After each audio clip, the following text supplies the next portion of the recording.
And a good evening, everybody. Dick Harlan speaking to you from Soldier Field in Chicago, where tonight the Valparaiso Crusaders take on the Bulldogs of Yale University. And with us, the Valparaiso Crusader head football coach Tom Horn before tonight's game. And, Coach, how big is this ball game? Put it in perspective for us. Well, it's a huge game because of where we're playing and who we're playing and those types of things. It's also, we're 1-3 in the season. It's a big game in regards to that as well.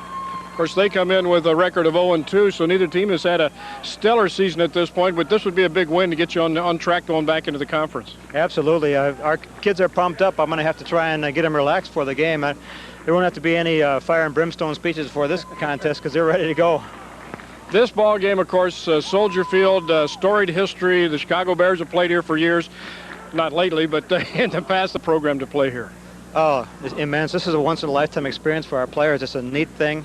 It'll be a neat thing in 2 years to go out and play in the Yale Bowl, which is a little bit smaller than this, but along the same lines. That's what getting education is all about, and going to school like Valparaiso University. Academically, getting a great education, and athletics, we're giving them hopefully a lot of learning experiences for them. Football game itself, let's talk a little bit about Yale. What can we know about them? They've got a good inside running game. They like to throw the ball deep. They play action pass and throw it deep. They haven't had a lot of success throwing the football because they have had trouble protecting the quarterback. He has sacked 7 or 8 times, I believe, last week. And I'm surprised to see him here. He looked like he was taking a battering. Well, I understood he wasn't going to play, but I guess he is here. What about yours? Paul Van Dam had a concussion, I guess, last week. Everybody was kind of searching for why was he playing so badly. I guess now we know. How's he this week? Well, he seems to be fine. He watched Monday. He threw and did some things on Tuesday, and then Wednesday and Thursday practiced and looked like the same guy that, don't notice anything out of the ordinary with him. So I think he's ready to go. Coach, best of luck tonight. Okay, thanks, Dick. Coach Tom Horn of the Valparaiso Crusaders from Soldier Field in Chicago. Bill Cook will join us in just a moment. We'll be back to talk to him and to our Valparaiso Orthopedic Clinic has been the leader in treating sports injuries and orthopedic surgery in Northwest Indiana for over 20 years. Doctors Malater, Leland, Toma, Luker, Kruska, and Cave utilize the latest in diagnostic and surgical techniques to treat athletes and enhance their performance. Computerized tracking of injuries and outcomes helps speed the athlete's return to activity. A free sports injury assessment clinic at 8 a.m. each Saturday to local athletes. With locations in Valparaiso, Portage, and Chesterton, Valparaiso Orthopedic Clinic is your sports medicine team in Northwest Indiana.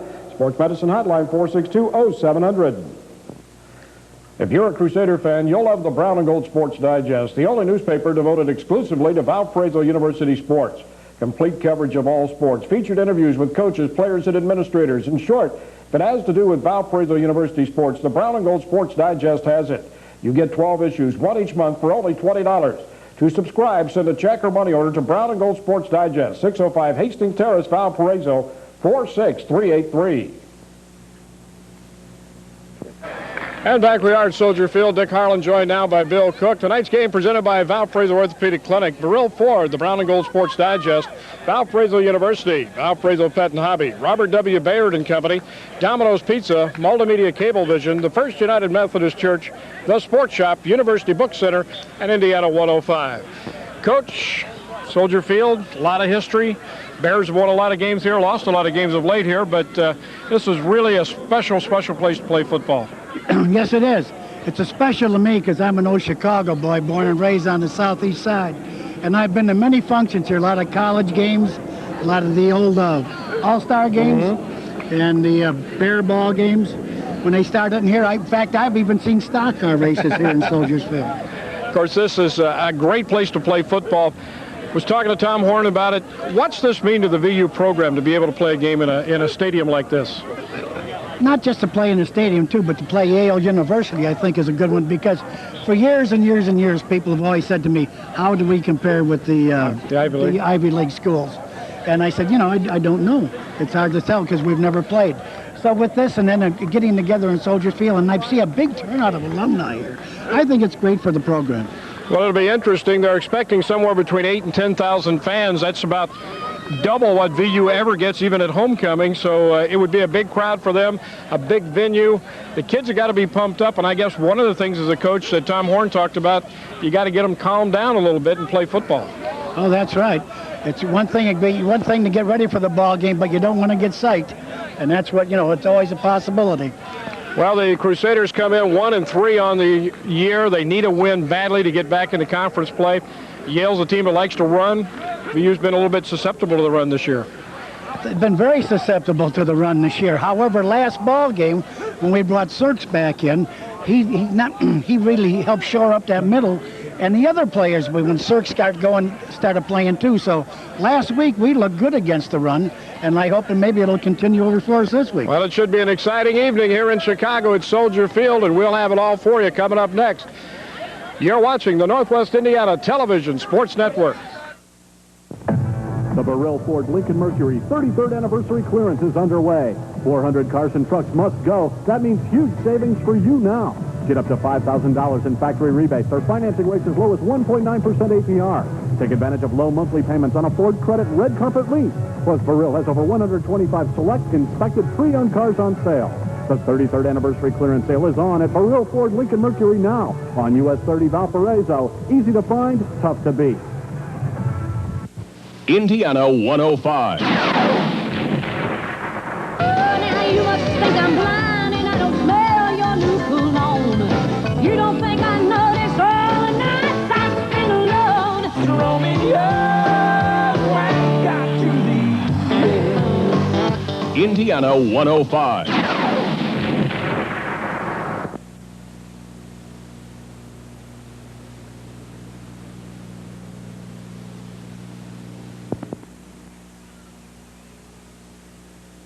And back we are at Soldier Field, high atop Soldier Field this time. Dick Harlan along with the coach, Bill Cook, former Valparaiso University head football coach, as we get ready for the Bulldogs of Yale University in the Ivy League against the Crusaders of Valparaiso University, the Pioneer Football League. And I don't know if many people know that much about the Pioneer Football League, Coach, but everybody knows about the Ivy League. That's right.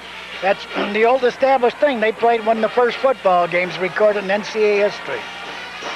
Well, Yale over the years has had a storied history. They've had some great players, have had some great teams. They come into this ball game 0-2 on the season. They've been beaten pretty handily in their first two ball games. It'll be very interesting to see what transpires here tonight, because both these clubs need a win real bad. Yeah, they played the University of Connecticut last week, and got to remember, the Connecticut team is a scholarship team. Right. So that's different than us playing with Dayton, although Dayton may not be a scholarship team, but they can be right up there with them. I mean, not Dayton, I'm already talking about Drake.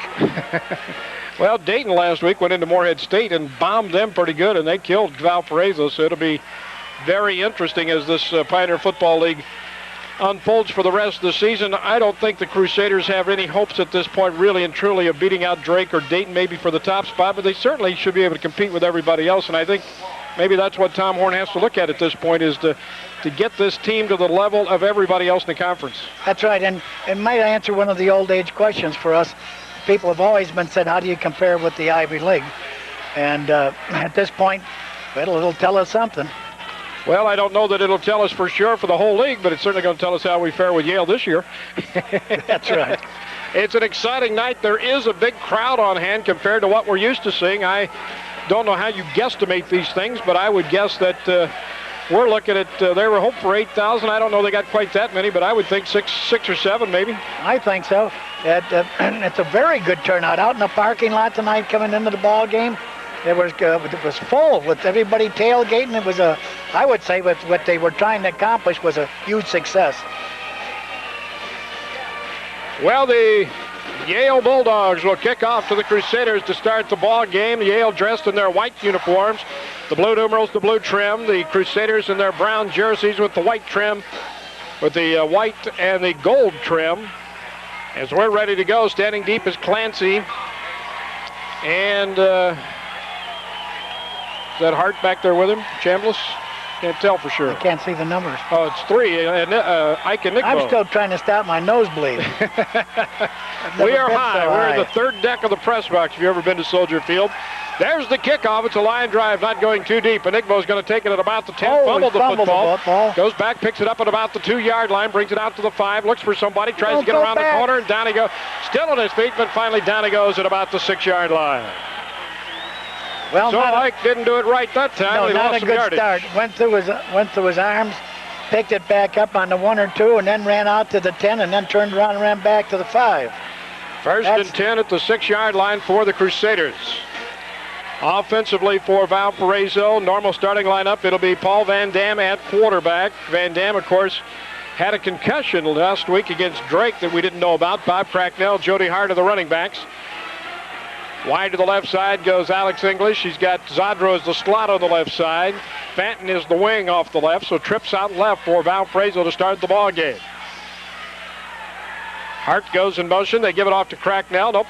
Van Dam keeps it, fumbled the football at the 9, but got on it himself, I believe. Paul fumbled the football at the 9, but I believe he's able to come up with it himself, and it'll be second down, pick up a 3 on the play. I'm going to start off with a sure play with a quarterback follow. Get the ball up to the 10-yard line, give us some room already if we have to punt. So that's going to be second down and 7 for the Crusaders as Fazio comes in with the play from the sideline.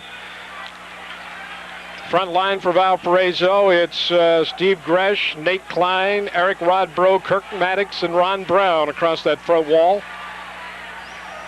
Van Dam barks out the signals, trips out to the right side this time. Now Fanton goes in motion. Fake gives it off to Cracknell, going to keep it on the option again. He's going to get it to the 10, and that's about it. So Paul Van Dam running the option here early in the ball game, picks up a yard. It's going to be 3rd and 6 to 10. Fanton lines up as our tight end, but not tonight. He's lining up at a wing and going in motion. Of course, he was a quarterback when he came here. Be interesting to see if they use him. Well, we do know one trick play is in the book tonight. Alex English told us before the ball game, we were standing down there, that he said, my favorite play's in tonight. I said, it is? He said, yeah, we got the reverse. So we'll see when they use it. Van Dam sets him in the I formation.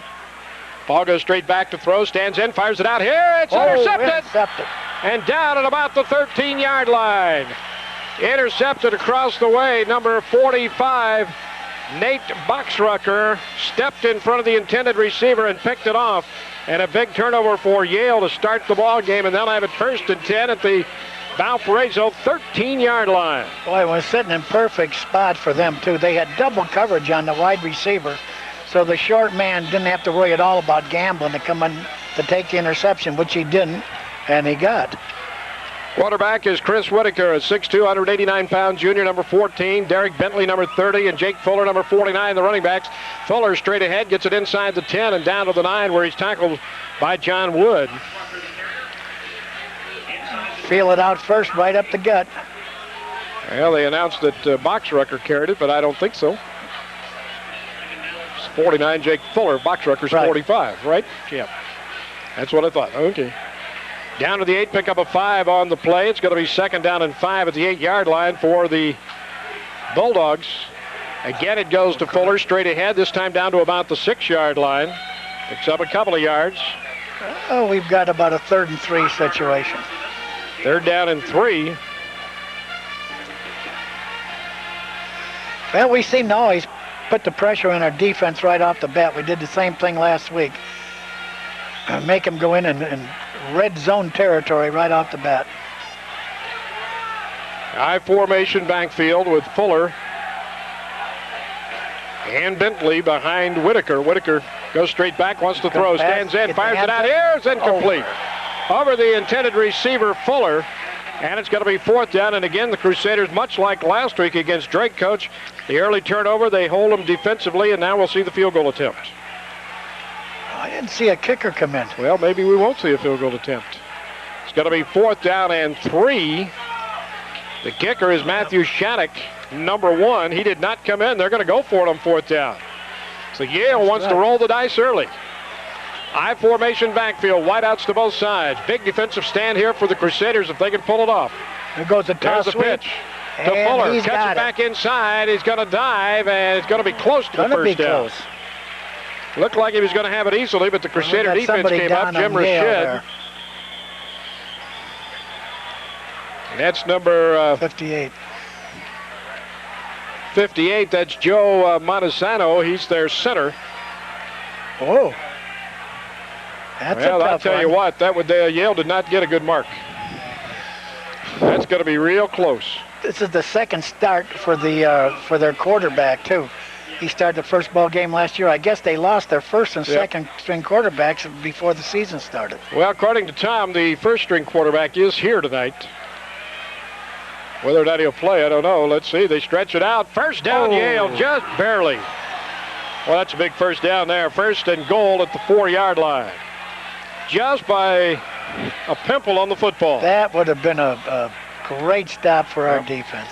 Well, now the defense has to come up again across the front line for the defense. John Wrench, number 5. Jim Schrader's 98. Ray Serks is 88. Franco Francesi is 55.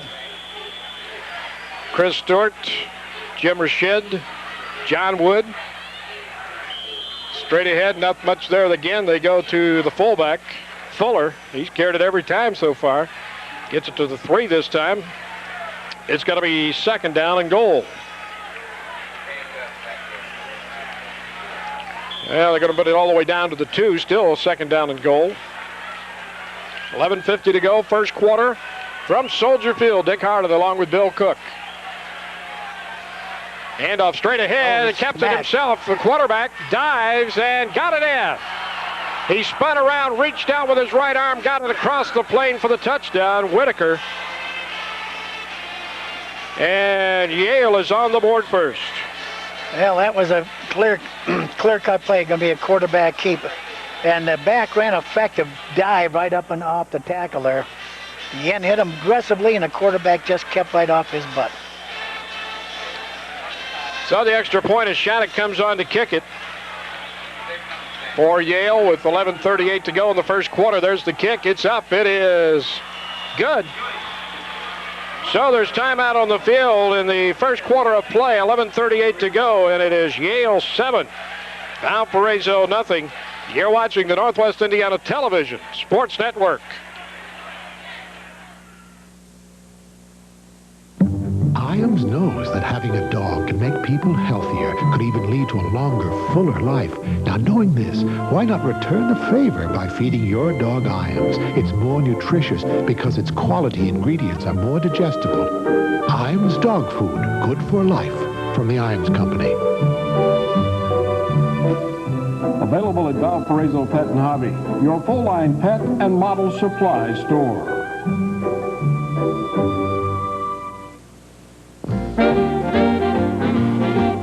At Turner Classic Movies, the stars shine night and day. And 1,000,000 stories are waiting to be told. It's the greatest movies of all time. Uncolorized and commercial-free, and it's open 24 hours a day. Turner Classic Movies. Truly movie heaven. And the kickoff taken by the Crusaders and returned across the 20 and out to about the 21-yard line by Joe Novak. So that's where the Crusaders will put it in play. 1st down and 10 at the 21, trailing 7-0. A big drive for the Crusaders early here in the ball game. We're getting, on that pass interception, we're getting pretty like on those 3rd down things we like to throw out to that flat all the time, and that's why I think they were sitting out there once they had our game films, because they had 2 people sitting on that. Cracknell, the only running back behind Van Dam. They got wings on both sides, double wideouts to the right. In motion comes Jody Hart. Paul gives it off to Cracknell. Nothing there on the front side of that line as he is just stacked up. Number 99 coming across for the Bulldogs of Yale is Jim Smith, a 6'5", 260-pounder. Loss of a yard on the play for the Crusaders. And it's going to be 2nd down and 11. And so far, the Crusaders haven't found anything that they can do against Yale. He did the best thing that he could possibly do on the option, too. He just took the guard and put him back in the backfield that time. That's hard to run the option down the line when the guard's sitting in your way. 2nd down and 11 at the 20-yard line for the Crusaders. Paul Van Dam sets him down, calls out the signals, looks over that defense.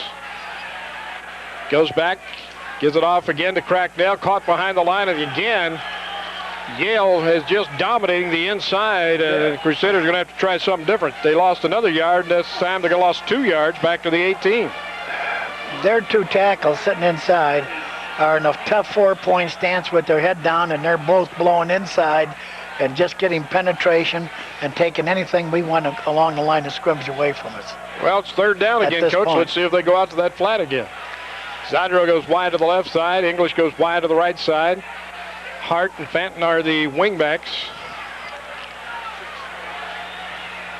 Van Dam goes straight back. He's got some room. Stands in. Fires it out here to English. He's got him at the 35 to the 40, the 41-yard line.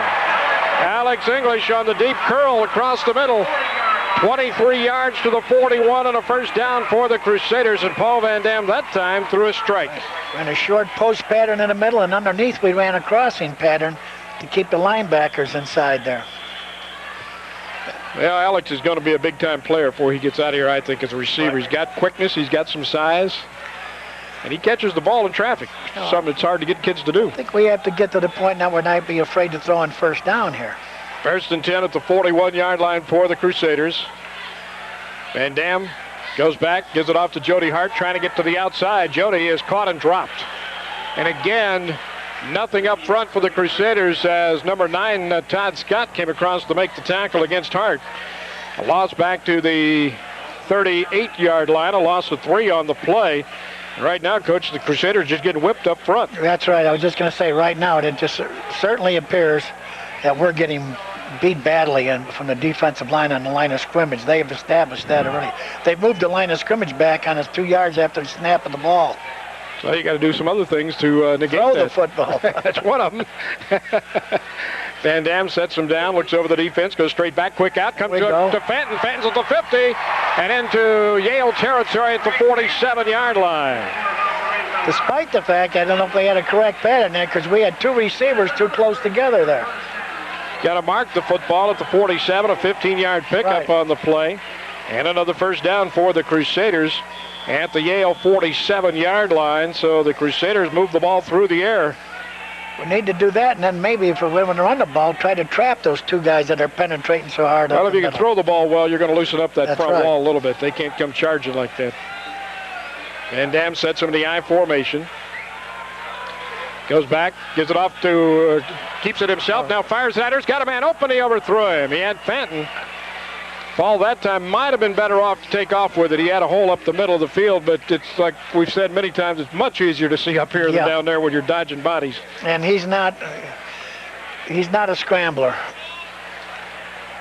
So it's going to be second down and 10 as he overthrew Craig Fenton on the sideline. Especially since he's just coming off seeing the flock of flamingos last week again. And that's the second time this year already, I think. I think that what I read it, he said that's his 4th or 6th concussion in his career. He's well acquainted with the good humor, man. Van Dam goes straight back to throw. Now goes on the quarterback draw. He's got some room at the 40, 35. Straight ahead to the 34, another first down. The quarterback draw, and it opened up, wide open up the middle of the field, and Paul Van Dam took it for 13. First down and 10 for the Crusaders. Well, now we're making a good offensive drive. Not only important for us that we get down there and get some points, but keeping the defense off the field, give them time to recuperate, come back on. Just psychologically, a drive that we needed badly after that first series. Well, you need some points out of it now. That's right. It's about first and 10 at the 34-yard line.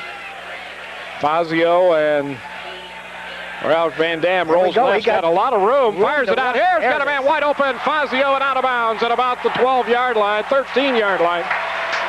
Make that the 18-yard line. And right now, Paul Van Dam is throwing the ball as well as he's thrown it all season. That's right. We have not. I was going to say, the only other successful passing I've seen from this year were the overtime parts we played in the first ball game. We put together some good passing things in those series and the overtimes. This is the best series of passing I've seen in our ball games up to date. First and 10 at the 18-yard line. Wide to the right side. Double wideouts for the Crusaders with English and Zadro. Hart's the wing on the right side. Van Dam rolls right, wants to throw, he's got some time. Stands, fires for the end zone. Behind him is Zadro, and it's incomplete. Ball kind of hung up in there, and Zadro had a step, but the ball was kind of floated on Paul Van Dam that time. He had a throw. He had a pass rusher right in his face, and he threw that leaning back off his back foot. And with that, you get the wounded duck pass. Well, the crowd booing a little bit. They'd like to have pass interference, but I don't think so. No, I don't think so. Severely underthrown, and if there was contact, Zadro caused it probably. Both. So it's going to be second and 10 at the 18. Crusaders need to keep this drive alive. Zadro goes wide to the left side. Fenton's a slot on the right side. Fazio goes out wide to the right. Cracknell and Hart in the I formation. Van Dam barks out the signal, now goes straight back to throw. Looks, wants a screen pass, fires it out here, and does the right thing. It over the head, yes. Well, he did the right thing because they saw it. He dropped off on it. Everybody saw it and was coming, and they peeled off on that screen pass. That's going to make it 3rd and 10, and Van Dam, I believe, just threw that one away. It was a good defense. It was a screen pass at that point. It was a good call. Sometimes the other guy guesses right, too. That's right. So it's going to be 3rd down and 10 as English brings the play in from the sideline. 7:46 to go first quarter, 7-0 Yale. Bulldogs scored on a 6-play drive from the 13 after an interception on the Crusaders' opening drive. Since then, Valparaiso's had the football. Big drive for them as Van Dam rolls right. Got some room, wants to throw, stands, fires, Fazio in and out of his hands. Good defensive play that time by number 3. That is Ben Blake, a 5'11", 180-pound sophomore. Unfortunately for the Crusaders, Fazio was open early, but there was no way Van Dam could throw it by the time he was able to get set. This guy was there, and it's going to bring on Eric Strasser to try the field goal. They'll set it down at the 25-yard line. Now, Van Dam is the holder, so it could be a fake. Snap down, kick is not a good kick. Oh, no. Right over the top of it. Well, that's too bad. That was a nice offensive drive on our part, and it should have ended with at least 3 points for us. So the Crusaders failed to capitalize on a great drive.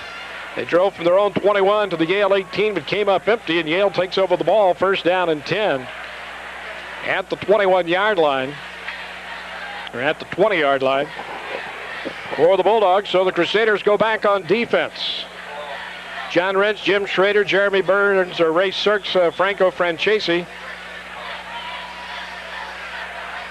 Brian Hardy in there at linebacker. I don't think Chris Stewart is with us tonight. Again, Jim Rashed, John Wood, Ron Stokes, Ray Hiller, Ike Enigbo. I think we got them all. Whitaker wants to throw. He's got a man wide open. He's got him. Across the 50 to the 46-yard line. Coming out of the air was number 86, the tight end, and nobody picked him out. Bill Sprouse. All the way down to the 46-yard line. There was a mix-up in the secondary that time because Ike, as the deep safety, should have been on that side. And well, that's been one of the problems this year, Coach. We've seen it in a couple of ball games where the Crusaders, from time to time, just seem to get lost out there, and somebody breaks deep and nobody is with him. Handoff on the left side this time to Craig Frasero. And Frasero will get it down to the 40-yard line, picks up 6 on the play. It's going to be 2nd down and 4. Well, Frasero comes in, and I know he didn't start the ball game, but he's listed as their leading rusher.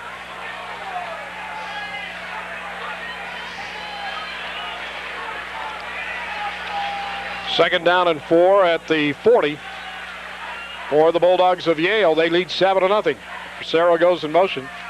Goes back. Whitaker rolls right, wide open. Nobody's even come up. Fires to the too far. Had him on deep, and that is number 19, Jake Borden. Well, Tom Horn said they like to throw it deep, and that is what they've done so far, Coach. And so far, they've been able to make it work. That's right. Well, that time we had coverage on him, but he just beat him to the outside. The other man was wide open. So it's going to be 3rd down and 4 at the 40-yard line. 6:35 to go first quarter. 7-0 in favor of Yale. Wide to the right side goes Johnstone. The slot on the right side is Borden. Frasero goes in motion. Whitaker goes straight back to throw. He's got the blitz on. He's got Frasero wide open at the 35 to the 30 to the 25 and down at the 21.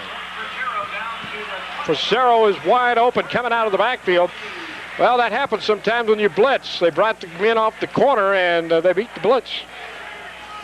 19-yard pickup. He just slipped out of the backfield, short delayed, too. We had 2 men out there. The short man had dropped back as well. That time we had 2 deep in deep coverage and nobody in the short. The underneath zone. So it's going to be 1st down and 10 At the 21 for Yale, There the goes quick the pitch to Facero. Tries to go to the outside. This time it's stacked up by the Crusaders. Might have got 2 out of it. Down to the 19. We're second down at 8. Look like Rashid in French. Yep. Rashid, I'm sorry, Rashid. Rashid. Rashid.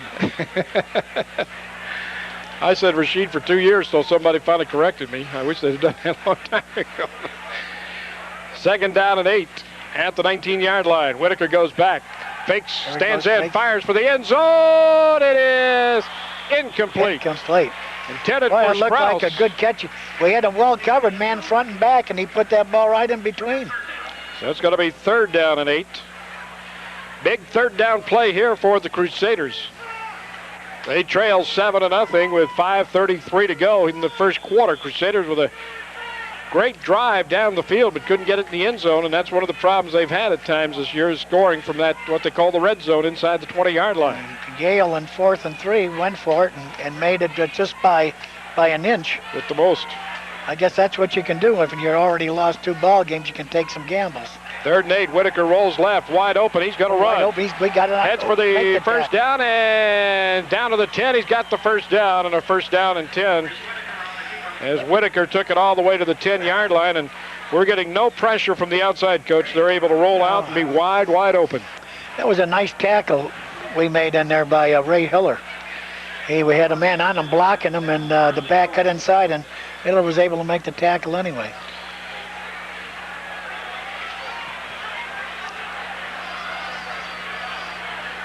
So first down and goal at the 10, and tripped up in the backfield as Ray Sirks got in there that time.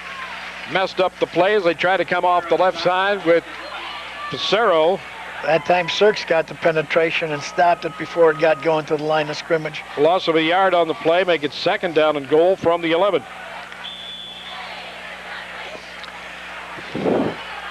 I was checking up on our boy Hardy on the outside linebacker, was watching contain that time. Second down and goal at the 11-yard line. Wide to the right side goes Borden. Wide to the left side is Johnstone. Cerro goes in motion.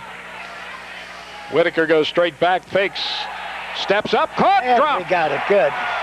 John Wrench and Ray Sirks are going to get the thing, but Franco Francese is the guy who made the play, Coach. He turned them back to the inside. Well, we got penetration up the middle, and Francese come around from the outside, made them step back in the pocket where they could get it. Good team effort that time, a good Loss rush. of 5 on the play. It's going to be third and goal at the 16. So again, the defense has come up big. Let's see if they can stop them here on a big third down play.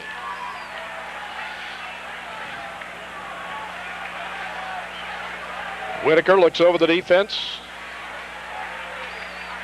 Straight back, rolls right. Got some contain this time, fires it out here, and it's a great catch. Nope, they say he was juggling as he went out of bounds. Juggling the ball, and it's going to be fourth down and goal. Call. Great defense across the way by Ray Hiller. That's Had right. Perfect position. And what a throw by Whitaker. We kept contain on them too that time. It was well defense. Well, here comes the kicking unit on. Shattuck is going to try the field goal. This will come from the 23, a 33-yard attempt for Shattuck.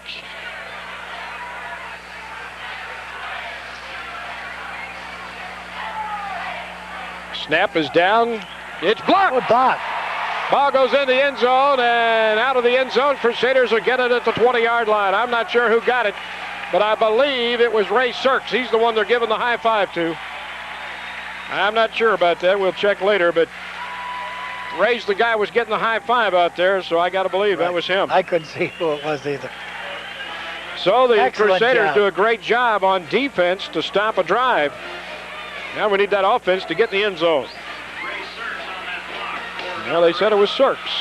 I didn't see for sure either, but I saw him getting the high fives. Right. That's the only reason I figured it out. That's good reason. First and 10 at the 20 for the Crusaders. Well, you know, by this time the emotions got to be out of the Crusaders, and now you settle down and play some football. Right. First and 10 at the 20. They proved they could move the ball that last drive. Now they got to get some points. Uh-oh, what And do we off got going? Cracknell, a couple of yards, gets 3 up to the 23-yard line. So pick up a 3 on the play on that fullback trap that the Crusaders like to run.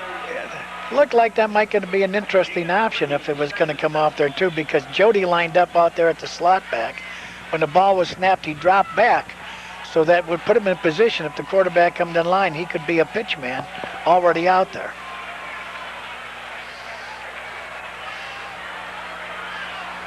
Second down and 7 at the 23-yard line for the Crusaders. Hart goes in motion. Van Dam goes back, wants to throw, throws it to Hart. He's open, he's got it at the 30, and out of bounds he goes. So Paul Van Dam to Jody Hart for 7 is going to be close to the first down. Right. Well, that's going to depend on where they're going to spot it. Looks like it's going to be about a half-yard short. Wow, they're going back on that. Well, we got about 3rd and 1, maybe even less, a little less than that. 3rd down, about a half yard for the Crusaders. It'll be interesting right now because inside we've been getting tough penetration from those tackles. From the gut, and he can step Well, off we to haven't the been able left to move it side. inside. It's just that simple so far. Quarterback sneak left. Van Dam to Cracknell. He's got yes. the first down and more. He powers out to about the 34-yard line. Good hard running by Bob Cracknell, the fullback, for the first down. That's the 5th first down of the ballgame for the Crusaders, and yet they haven't scored so far. And we're getting a drive going, getting some offense. Now we go back into the air. Well, it doesn't look like Yale's dominating that front line as much as they did early. Early on. Well, we've loosened up, as you said, about the passing game. 1st and 10 at the 34-yard line, just short of the 34 for the Crusaders. Van Dam puts Hart in motion to the far side. Ball goes straight back, wants to throw, stands in the pocket, fires it out here. He's got a man open. He reverses field, got some room. Zadro all the way out to the 45-yard line. Nice well, normally job. you don't like him to do that, but he picked up an extra probably 5 yards because he did. But the receivers, the receivers have to do it. If they're standing there waiting on the ball, they've got to come back and meet the ball. They can't stand and wait on it. When they're coming back and meet it, he's got to take a couple steps back before he can reverse direction. Just some of the really great ones that don't have to be able to do that. So Zadro with the catch. Gets it out to the 45. It's 1st and 10. And again, the Crusaders with a pretty good drive started. 2 minutes and 5 seconds to go in the first quarter. Hart goes in motion to the far side. Van Dam goes back. He's got the pressure to Zadro's. Got him on the crossing pattern at the 45 to the 44-yard line. And Paul Van Dam was under a lot of pressure as the blitz was on, and he picked it up. Got Zadro for 11 and another first down. And Zadro was in great position there. After he caught the ball, he had a little stumble. If not, he had a position to break that thing upfield and go. Had he not stumbled. 1st and 10 at the 44 for the Crusaders as English brings the play in from the sideline. Well, I think Valparaiso established they can move the football on Yale. Now it's a matter of getting some points on the board. That's right. Really getting some confidence. Second time in their territory now in the first quarter, starting both times from the 20-yard line. Van Dam, there's that reverse to English, and he's in a lot of trouble. Yes. And there are flags down everywhere. I know we got a hold for one. They should take the play, though. But English is saying face mask. I think we may have a face mask, too. I'm not sure. We'll see. Well, a late flag also came in from where the tackle was made, and Alex English was indicating face mask. So we'll have to see what the officials are going to say. Holding Valparaiso, and that's what it's going to be. No face mask. And now they'll refuse it. Yeah, I would. They're going to lost 5 yards already. It's going to be 2nd and 15. Well, there's that reverse we were talking about, and maybe that wasn't such a good idea. Alex said, that's my favorite play. I can understand that. Penalty declined, but it didn't work. No, that's it. Well, a reverse is one of those plays that can easily get you a big play or a bad play. Yep, doesn't seem like there's ever an in-between, does there? Yeah, they had the contains in there. Had a lot of penetration over on that side that time. Minute 24 to go, first quarter. 7-0 Yale on top. Crusader football. 2nd down, 16. Nobody seemed to be influenced over to the right side at all that time. Well, they marked it all the way back to the 47 now, so it's 2nd down, 19. Van Dam wants the screen set up, and he had some room out there, and he overthrew Bob Cracknell. And again, Paul was thrown off that back foot. That's too bad. There was some daylight out over there that time. One block, and they could have been all the way down the sideline. 3rd down, 19. Or the Crusaders. These are the tough downs right here. English goes wide to the right side. High backfield, straight back. Van Dam under pressures, got some time, throws it deep for English, and it is. Did he catch it? Yes, intercepted at about the 23. Well, it's almost as good as a punt. Right. Yeah, that one didn't hurt us a bit. Ball floated to the outside as English is to the inside, and Alex couldn't get there. The defense did. But you were going to have to punt it away on the next down anyway, and that's probably about as good as you were going to get. So it's not all that important if you can do something defensively. We'd have punted in the end zone, then brought out the 20, so we'll give them a 3-yard gain. 1:01 to go, first quarter, 7-0 Yale. All right, let's get a series where we stop them down in their territory now. Whitaker sets him down at the 23. Position. Lone back trips out right. Whitaker, he's going to try the reverse. He's got his man. He gets away from the tackle. Flag goes down. We got a clip or a hold back there. An illegal block of some kind as number 65. Sirks had penetration coming in there. Nick Luongo went down and... they got a clip on him. He tackled Ray Sirks. Right. Otherwise, Sirks would have thrown him for a loss all the way back there. But now you're going to get the loss back to the 15 plus half the distance. So that's going to put it all the way back. Should about the 8-yard line if I counted right. That works out pretty good. Yeah, that's not bad. I think we did a little bit better on their reverse.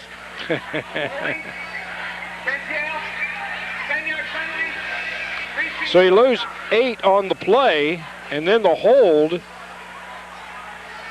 moves it back to the 8-yard line. It's going to be 1st and 25. Well, let's hope that we don't have any other new plays that come in. But I hope they do. I don't think they... I'm not sure the... reverse is a good play tonight. High formation backfield, man goes in motion and straight ahead to Fuller, and Fuller will get it to the 10. Going to get a couple of yards. Where it's going to be 2nd down and 23, 30 seconds to go in the first quarter. Fuller on the carry. Out to the 10. So Fuller got it out to the 10-yard line, 2nd down 23 for the Bulldogs. Well, you got to stop them here, Coach. We saw that 3rd and 26 against Drake last week where they caught the pass. Killed us, right. You just can't let those guys off the hook when you got a chance to stop them. Especially now, because this could put us in some decent field position. We're going to chance the offense to move the football again and get some points on the board. Whitaker goes back, wants to throw, stands in, got a man to the inside, overthrown and complete. Just off the hands of Eric Canesi. And the first quarter has come to an end. And after one, it's the Yale Bulldogs 7. The Valparaiso Crusaders nothing. You're watching the Northwest Indiana Television Sports Network. For the perfect meal, call Domino's now. 3 golden crusts to choose from. 12 tasty, delicious toppings. Spicy buffalo wings and steaming breadsticks. All made to order and delivered hot and fresh right to your front door. Domino's! Wow, now! Call Domino's now. Medium pizza, unlimited toppings, just $8.99. Get a second for $5. 531-9229. Making dreams come true starts with Valparaiso University. Valparaiso's a vibrant and distinctive place, proud of its heritage in Northwest Indiana. Since 1859, VU has challenged students to face the opportunities of tomorrow through its commitment to scholarship, freedom, and faith. Today, Valparaiso is home to 5 undergraduate colleges and over 60 individual fields of study, teaching values as it teaches facts. Valparaiso University, facing the challenges of tomorrow together.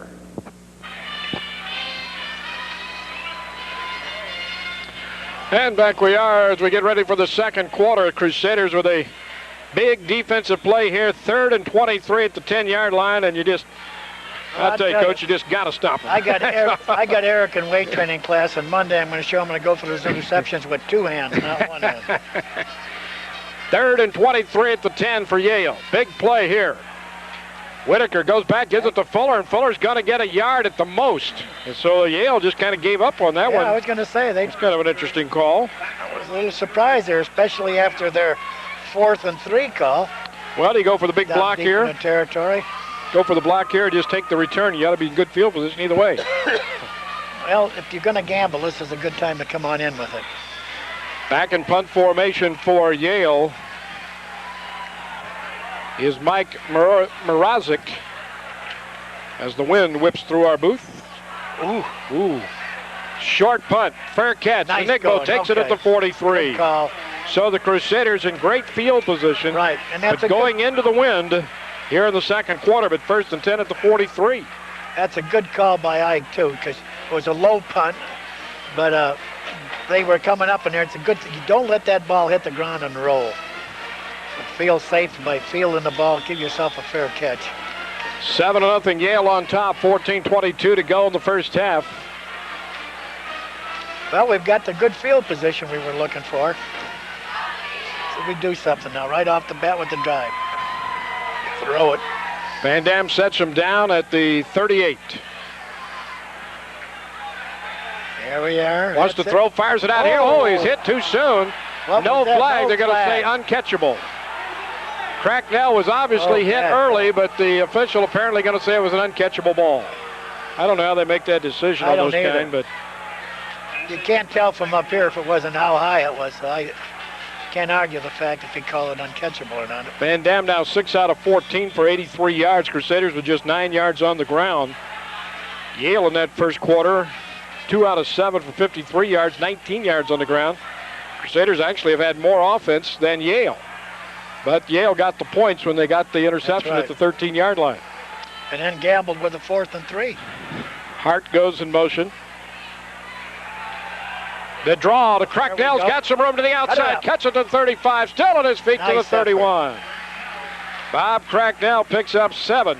There's those strong legs. He got hit back on about the 5-yard line and drove up in there. Powerful legs. Good call. Nice Third run. down, about 3 yards to go for the Crusaders. That a big play. Could be a very, very big play. English brings the play in from the sideline. Right now, they've got to determine whether they're going to have 2 downs to go for it or 1. He's got to let that offensive coordinator know. 3rd down and 3. Oh, he got bombed upside. Inside. Well, he only got speared. He got speared there, too. Got stuffed. No gain on the play. And it's going to be 4th down and a big decision error for Tom Horn. No, you go for it. No decision. 4th down, about 3. Yeah, he got to go for it. Crusaders are going to go for it. Throw the football. Kyle Swopes comes in from the sideline. He goes wide to the right side with Zadro. Little pick play here. I formation backfield. Hart goes in motion. Now Van Dam's going to call a timeout. So there's timeout on the field with 12:53 to go in the first half. The score, Yale 7, Valparaiso nothing. You're watching the Northwest Indiana Television Sports Network. Of the thousands of investments available today, some of the most exciting are right here in the Midwest. Where do you get research and advice on them? Many Wall Street firms overlook these corporations. But Robert W. Baird & Company has an international reputation for research, and Baird closely tracks these and 300 other corporations, publishing their recommendations in timely research reports. For more information on what Baird Research can do for you, call Baird in Valparaiso at 464-4906. Baird. Better results from better research. Welcome to the First United Methodist Church of Valparaiso. We are a servant community of Jesus Christ dedicated to make disciples through a wide variety of worship, Christian education, service, and fellowship opportunities for all ages and stages of life. Join us on Sunday morning for worship at 8:30, 9:45, or 11. Grow as a disciple of Christ through study and reflection in Sunday school at 9:45. We're located 1 block north of the courthouse in downtown Valparaiso. Please come. We want to share the hospitality of Christ with you. 12:53 to go in the first half. 7-0 Yale. Dick Harlan, Bill Cook, Soldier Field in Chicago. And a big call on 4th and 3. 4th down, 3 for the Crusaders. I formation. Van Dam goes back, rolls left, wants to throw, stands over the middle, it's incomplete. There's no flag. There, no flag. Benton wants interference, no call. He was hit in the back. Looked like he was hit in the back, didn't it? Absolutely. But no call, and Yale's going to take over. Well, it doesn't look like these guys are going to call pass interference. Yeah, they certainly are going to call it on that, I guess. The first one I'm not sure about because the ball might have been too high, might have been uncatchable. That one I'm pretty sure. Well, Yale takes it 1st and 10 at the 31. When his head takes a real dip forward and quick back before the ball's there. Straight ahead is Pissarro, I believe, or is that Fuller? Oh, 48 in there this time. That's Pissarro. This is Dave Pissarro. 33 is Craig Pissarro. So he picks up 5 on the play. It's going to be 2nd down and 5.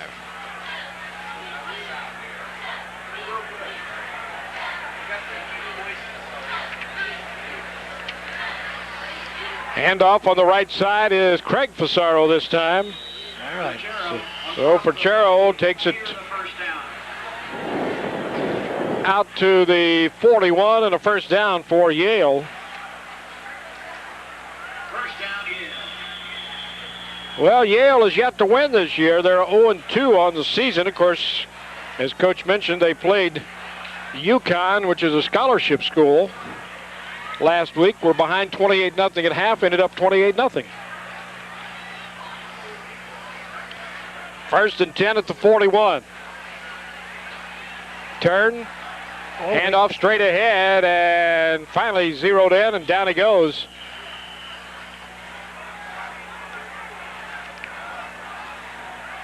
Is Dave Pissarro this time. And he carries it across the 40 to the 45, picks up 4 on the play. It's going to be 2nd down at about 6.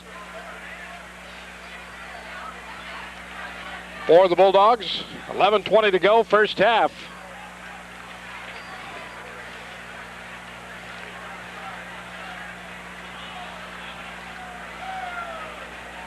Straight ahead, Craig Pissarro this time, and he's going to get a yard, maybe 2 yards, out to the 47. Give him 2 yards on the play. It's going to be 3rd and 4, another big 3rd down play. You know, it's amazing. I'm sure it hasn't done that. We've done some adjustments, and the other ones are playing well. But Cirque's coming back into the inside has really stiffened up our defense on the running game in the last 2 ball games. I told Sam Bernardi after last week's game, I said, I didn't realize Ray Cirques made that much different up front. And he said, I didn't either. Right. Yeah. 3rd down and 4 at the 47.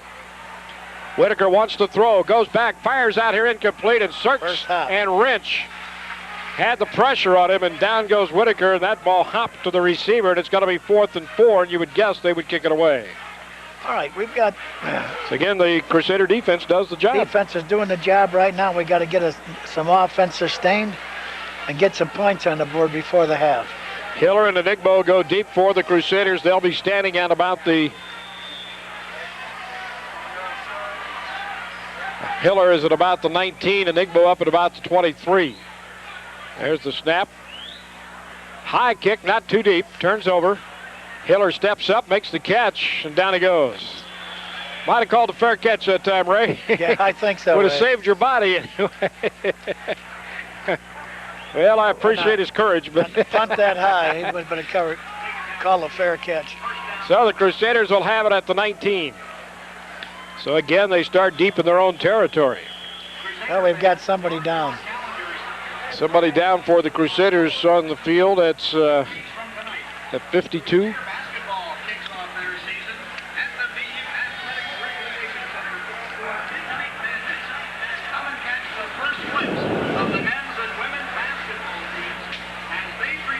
I think maybe, I'm not sure on that. Won't say until we know for sure. Well, 7-0 Yale on top. Started off, Coach, like the Bulldogs were just going to totally dominate the line of scrimmage, right. But you got to give the Crusaders a lot of credit. They have come back, and now they really pretty much have a standoff up front. And our defensive line is doing an excellent job right now in controlling that line too. They're not getting anything going rushing, and rushing is what they need to. The ground game is what Yale says is what they do best. Yep. And we've been sustaining that. That's good.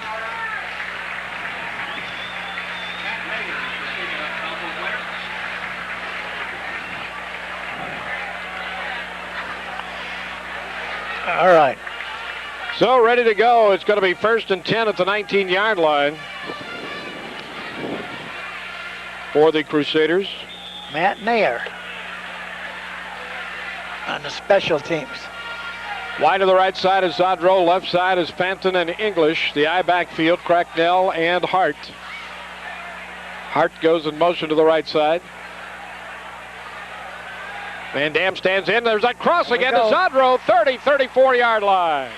Well, it's wide open when he just sends him on a crossing pattern there, 15 yards. Yeah, he's just running a short post. And they're bringing somebody back underneath to keep that linebacker entertained. So he's got a one-on-one with that deep safety in there. I always like it when coaches talk like that, keeping that linebacker entertained. I don't think he's having that much fun. He is when he catches the ball, the linebacker isn't, but the receiver is. Yeah.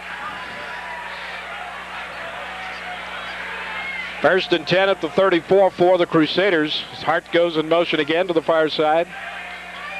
Van Dam, quick hit to Hart. Nice catch by Jody, and he is belted as he gets up to about the 39, picks up 5. Glad to see him hang on that ball. He was hit with 2 people at the time he caught the ball. That's a good maintenance there, Jody. Tough catch to make. Yes, you betcha. He had to see those white shirts coming at him, too, because one was coming about the same path of the ball. 2nd down and 5 at the 39-yard line. 9:25 to go, first half. 7-0 Yale on top. Zadro goes wide to the right side. English and Fenton to the left. Van Dam sets him down. Hart goes in motion. Ball goes back, wants to throw, fires over the middle. It's got a great catch by Zadro at the 49 to the 50-yard line. He was covered well, but made a great catch. But it was also, if he don't make the tackle, he's gone. I mean, they were up there tight all the way. That was almost an 11-man front. Pick up a 10 and another first down for the Crusaders. 4th catch of the night for Eric Zadro.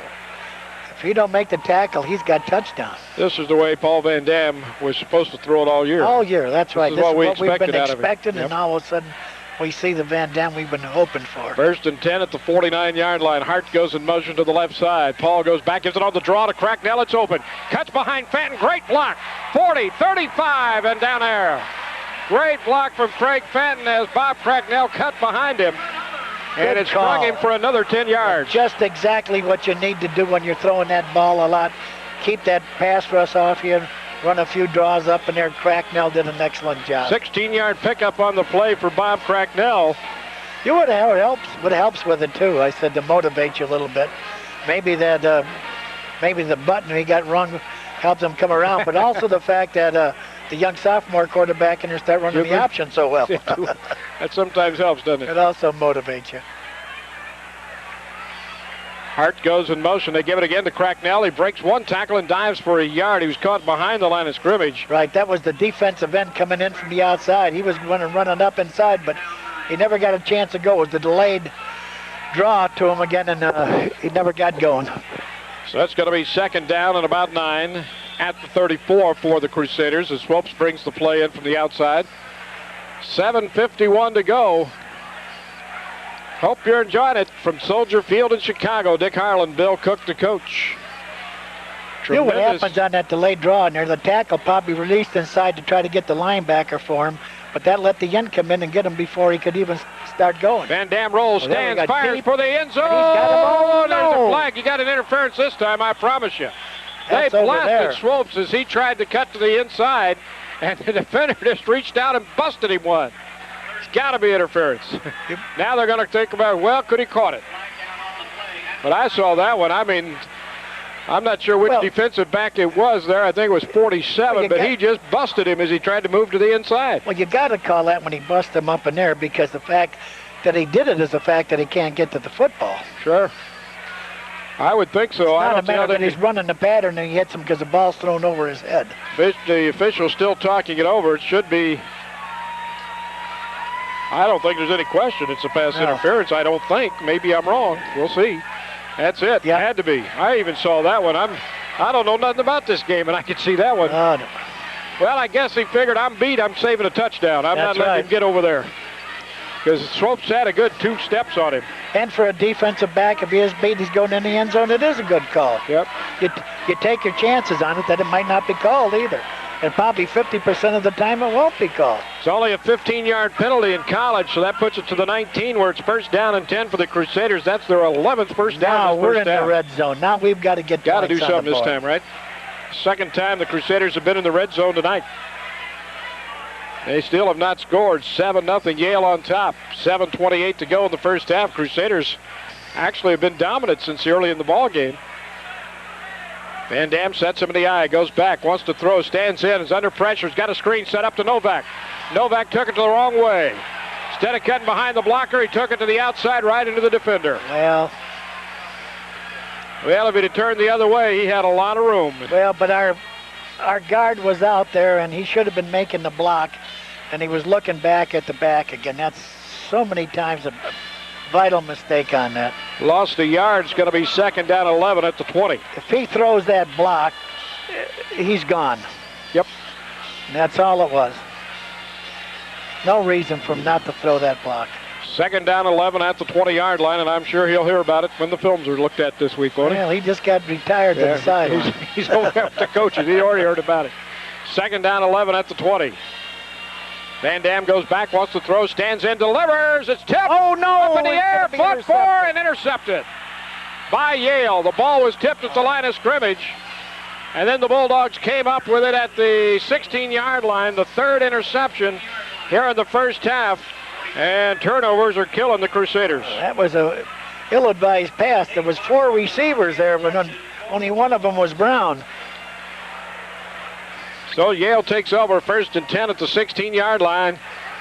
Well, you just wonder how much can you call on this defense to do.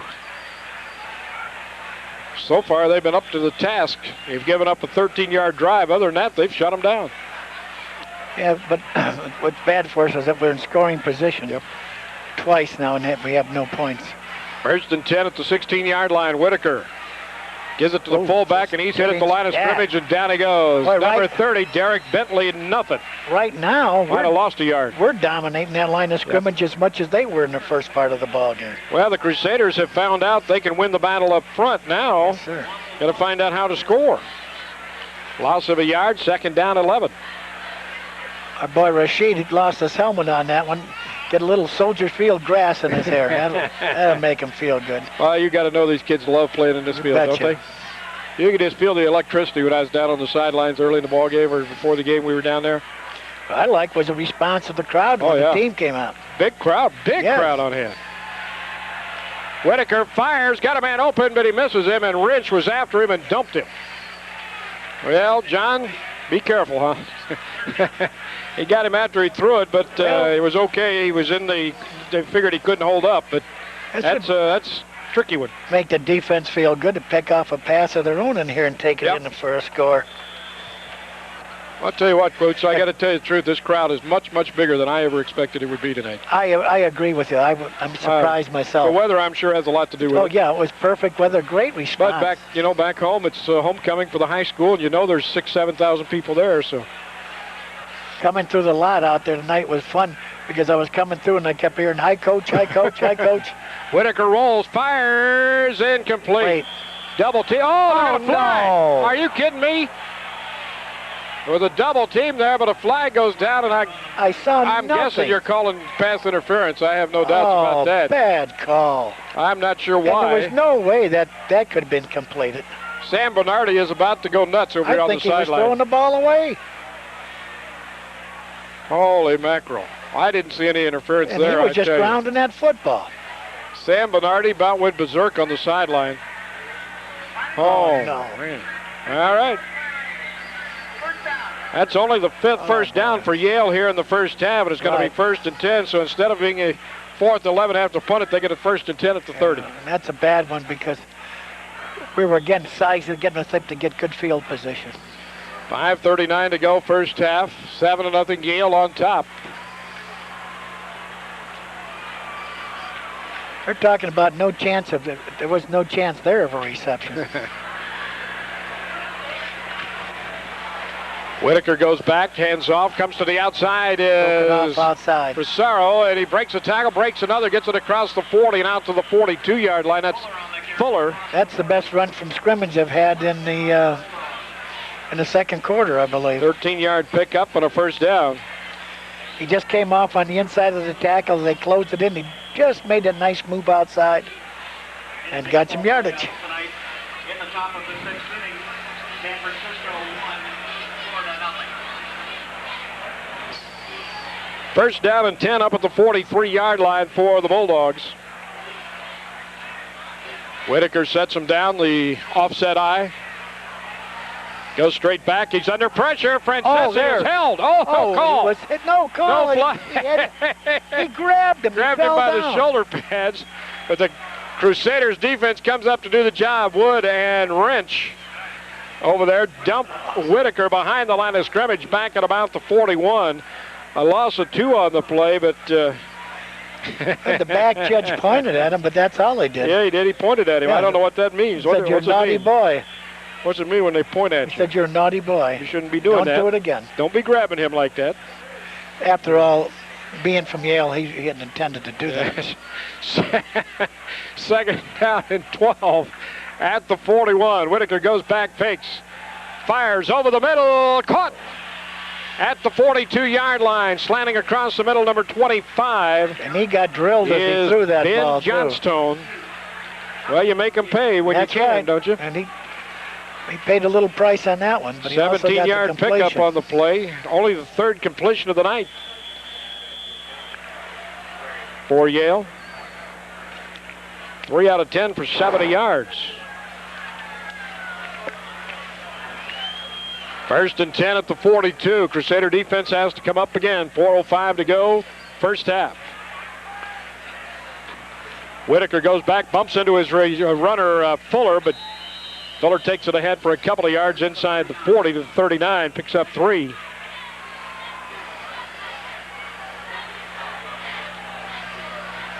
Looked like French had a little injury that time, a little no-no, but he's all right. Back up in there. Uh-oh, timeout, Yale. So Yale's going to call a timeout with 3:44 to go in the first half. It's Yale 7, Valparaiso nothing. You're watching the Northwest Indiana Television Sports Network. The woman of my dreams waddled into my shoe store with tears in her eyes. I said, "I hope you just broke up with your boyfriend." No, these heels are killing me. That's when I realized Birkenstocks were beautiful. I explained how the Birkenstock footbed cradles and supports. Then I slipped one onto her perfect foot. She said, "I think I'm in love." Unfortunately, she meant the Birkenstocks. Available at the Sports Shop, 60 Lincoln Way, downtown Valparaiso. For the largest selection of Valparaiso University clothing, gifts, and souvenirs, make sure you visit the all-new University Book Center next to the VU Athletic and Recreation Center, or stop by their booth at the next Crusader game. Pick up your VU seat cushions on the way to your next game. Check out the new VU Fleecewear by Jazz Sports, LA Gear, Champion, and Dodger. For the area's best selection of VU flags, mugs, steins, window decals, caps, and other clothing and accessories, make it the University Book Center, next to the Arc, the campus of Valparaiso University.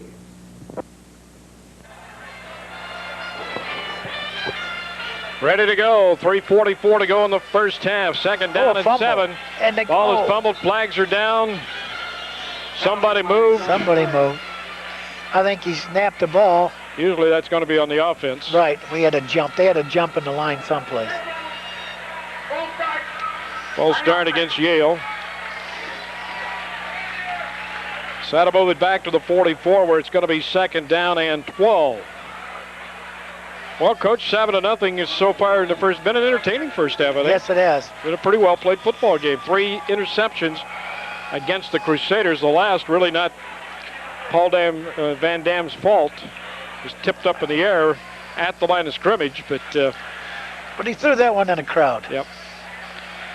Second down and 12. The 44-yard line. Handoff to Fuller to the outside. Great play. Great play on the outside by Eric Kinesi. and Ike Enigmo there, and also Jim Rashid. There he came up and played contain. I've got a guy sitting next to me over here, Jerry Speckard, used to coach with me down there, down for the ball game. We used to call him Jerry Contain Speckard. That's all he was saying, contain, contain, and you'll never go for a touchdown. That's true. Turn them back. How many coaches do you have with you? About 15, 20? Oh, we had 3. Now they have how many? I think at VU they and got everybody 6, taught. 7. 3rd down, 13 yards to go. Whitaker, got a new quarterback in there. He rolls to the right side, and the left-hander fires it out here incomplete. That's number 7, the new quarterback. And he's not in my deep there. He is. Joe Wallen, a 5'11", 195-pound sophomore, came on. And it's going to be 4th down, 13. And there again, what happened, we came in from the outside. Jason Logreen, he had him, but he took a sharp path, and then he broke it outside him, or he wouldn't even had a chance to throw that ball. Would have been for a loss. So Yale have to kick it away, but bad kick. Get away. Well, might turn out to be a good one for that them. Goes inside the 15, down to about the 10-yard line, the 11. Actually, that's a very good kick for him. He did a little pooch kick. Yep. I don't think he intentionally did, but that's what it ended up being. But how big was that pass interference? Yes. How big was that? Crusaders kept them off the board, but they lost, what? You figured 30 yards, 20 yards at least. Yes. 2:40 to go first half, 7-0, Yale on top. And all I could see on that pass interference, after the ball was thrown, that a defensive man hit the receiver. And that was after the ball was thrown, and the ball was thrown short into the ground. Well, I sometimes wonder why they call some things and don't call others. Well, Valparaiso has been warned for having too many people up on the sideline. You got to be back behind that big white stripe that goes around the field. Apparently some of the players got out too close to the field, and so they've been warned. Next time it costs them yardage. 1st and 10 at the 11. And I'll tell you, one of the lousiest jobs that Coach Scott down there is trying to keep those kids back. Ball's tipped as they try to go to English, but getting a hand in there for Yale and tipping it away was number 90. That is Pete Sarantos, a 6'3", 242-pounder. And it's going to be 2nd down and 10 at the 11. Well, this is a point in the ball game now where we want to get this out of here, keep them on the range. We have to get a couple first downs here. Eat up that clock and get them out of. So we don't give the ball, turn that ball over to them in this quarter yet in good field position. Van Dam goes back, blitzes on, throws it behind his man, intercepted. And he dropped. Oh, he dropped it. Thank goodness. Well, Paul threw that one behind Craig Fanton, and it was almost picked off. That's probably his worst throw of the night right there. Yeah. He had him open. That would have taken him right out the hole. 3rd down and 10.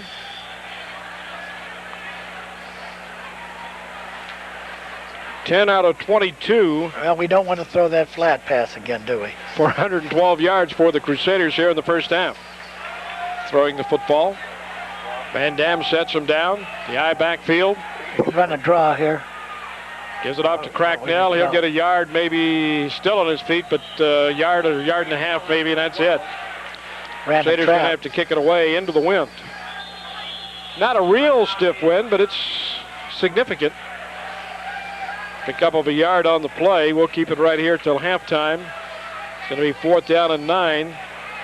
Well, I guess it's important, Coach, that you go into the locker room no worse off than this. Would you look at these our crossbars up there, the uprights? Yeah, one way it's going one way, and the other way it's going the other. Right. Well, we get a shot of the goalpost, and you see one end the flags are flying one way, and the other end they're going the other way. I don't know if we can get a shot of that so you can see that or not, but it's kind of interesting. Do you think it swirls in here? Right. Well, that's what they've always said. That is tougher kicking than Soldiers Field. Our next telecast here on Channel 23 will be the 9th. That's Thursday night, 6:30. We'll have high school volleyball, Valparaiso High School against Maryville, and you can catch it at 6:30 this Thursday night, or if Can't catch it then. Friday at 12:30.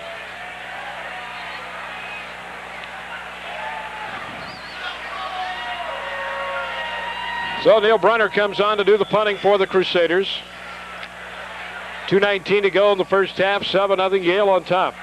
I was hoping we'd have a punter back I was going to say there wasn't anybody there for a minute. I've seen that happen several times. It happened to me once, and I've seen it happen a couple of times to some of my opponents. Nice kick. Nice kick. Oh, and he dropped it beautiful. Swoopes dived for it. I believe Valparaiso we got the ball. Beautiful. All right. That's what we needed. Boy, he was right down there on it. Kaya Swoopes with the recovery. The Crusaders will take it 1st and 10 at the Yale 42-yard line. Now let's see if they can do something with it. Try to make one of those breadbasket catches that always goes slip through the hands and down on the ground, and that's what we got. What a great punt by Neil Brunner. Boy, last week Swoopes was doing a great job last week on a few of those punts. He's down there all the time. Well, Swoopes got that in there. He was the only guy down there. That was a big play for us. Wide to the right side goes Zadro in English. Hart is the wing of the right side. Cracknell, the only running back behind Van Dam. Paul goes back, rolls right, away from the pressure, stands in, he's got time, going deep for English. He overthrew him, and he was wide open. Wide open. Alex was wide open down the middle, and Paul Van Dam is getting up very, very slowly. Boy, did he get blasted. That might be one reason that ball kind of floated on him. But he had Alex English wide open down the middle. Oh, that was 6 points. Yep. Tom Horn looking out there, and Paul Van Dam saying, "Are you all right?" Of course, you know, the kids never tell you they're hurt. No, he's not going to say he's hurt. Like last week against Drake, he played, well, at least a quarter, maybe a quarter and a half with a concussion, and nobody seemed to know it. He's not looking up in the sky for the Flamingo, so I guess he's all right. 2nd down and 10 at the 42-yard line. Van Dam rolls right again. Wants the screen pass, sets it up. Gives it to Hart, breaks the tackle. Hey, Jody, come on, Jody go. Straight ahead down to the 31-yard line. Close to the first down. Should have I think the first down. Good move by Jody Hart. He came out of the backfield wide open, and Van Dam found him. He set it up like a screen. It really wasn't a screen pass.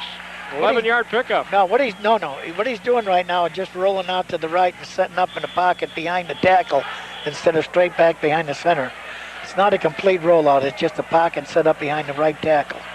1st and 10 at the 31 for the Crusaders. Van Dam back again, stands in, got time, drills it, and it's knocked away. Wow. Tried to come to Fenton as he cut inside. He was double teamed there, and Van Dam threw a rocket. It's a good thing he threw a rocket, too, because that 39 was sitting right on the ball again. 2nd down and 10 at the 31-yard line for the Crusaders. Well, it's been a fun first half. Let's see if the Crusaders can get something on the board and really get some momentum going into that locker room. We seem to be having our most success with the crossing pattern and the short post coming up in the inside. Zadro goes wide to the right. English and Fenton wide to the left side. Hart goes in motion to the right side. Van Dam goes straight back this time, stands in, quick drop, and he had a man open and intercepted. Goes off the hands of Zadro, and a 4th interception of the first half. Boy, the tip drill he had him open. The tip drill is sure paying off from Yale. That's about the 2nd or 3rd one they've had deflected off the hands, and the back has made the catch. 4th interception of the first half for the Bulldogs. That went off the hands of Eric Zadro. Ball a little bit behind him and a little high. Eric got a hand on it. If he hadn't tipped it, I think it would just gone incomplete. Everybody runs it. That's right. Everybody runs the tip drill, and that's why. 1st and 10 at the 18-yard line. 1:37 to go in the first half. Walland in at quarterback for Yale. Whitaker's hurt, or they just decided to make a change. Whitaker got blasted that one time he threw the ball. He got just to the outside is Craig Pizarro, and Pachero takes it out to the 24, a pickup of about 6. So it's going to be 2nd down and about 4 at the 24-yard line. I think they might be content and try to run the timeout right now. Well, they're getting whipped right now up front, and it has been the turnovers that really have made the difference in this first half. Crusaders have moved the football up and down the field. That's the 2nd pass that was intercepted on a tip. 4 already here in this first half for the Crusaders. He's firing that football. Yeah, he's throwing it hard, isn't he? 2nd down and 4. Straight ahead. is Bentley, and Bentley will have the first down across the 30 and out to the, well, they're going to mark it right on the 30-yard line. You got 6.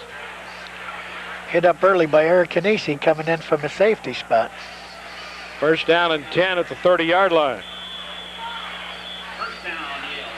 44 seconds to go in the half.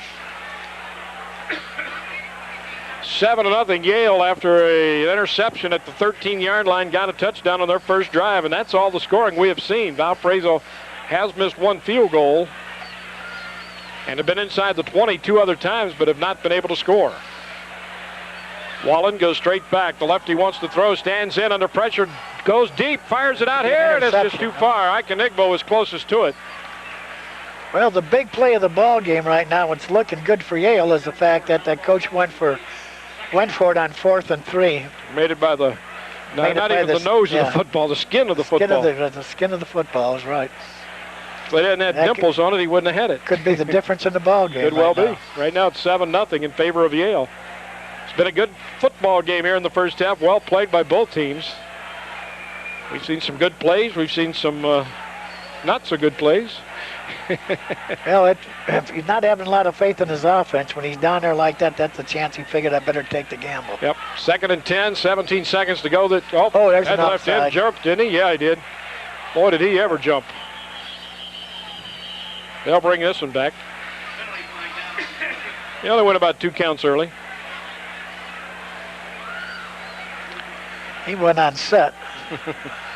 Maybe he thought first sound, not first number. What is it?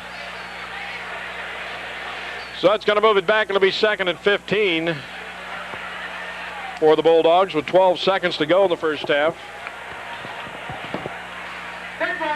Well, I think a fumble recovery run in for a touchdown would be apropos right about here, wouldn't it? You know, now there's a call I'd like to see. Is that a plan? Send that in. That's a plan. I was sitting here looking at the stadium, and I remember back in I was talking to my history class, and for physical education, I told them that the biggest football game ever played, high school football game ever attended, was in Soldiers Field, where they had about 115,000 people watching a game played between the city public champs and the Catholic League champs. And then I looked at him and I said all of a sudden, hey, I was there. I saw that game. Yep. That was before they closed this end in down here. That's right. It was all open. They left the stands, and the floor is back behind here to the apartment. I guess they use it as a parking lot now, and it's still, the bowl is still here. They just closed off one end of it. 1 second to go in the first half. Yale's called a timeout, and we'll just wait till that's over. I'm not sure why they would do that. We've got no time on the clock. 2nd down 15 at the 25-yard line. Can end on a penalty.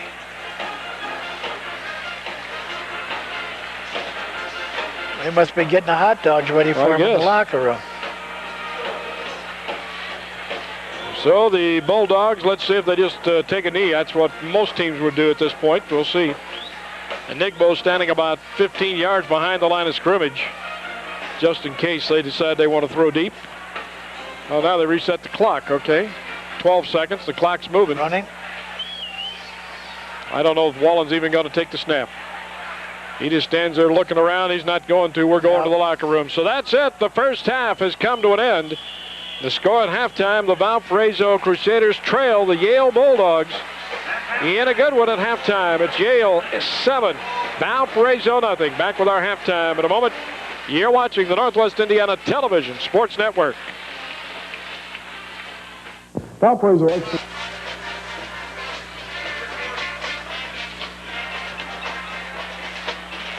Back we are at halftime. Dick Hart along with the coach Bill Cook. 7-0. Yale leads at halftime over the Valparaiso Crusaders.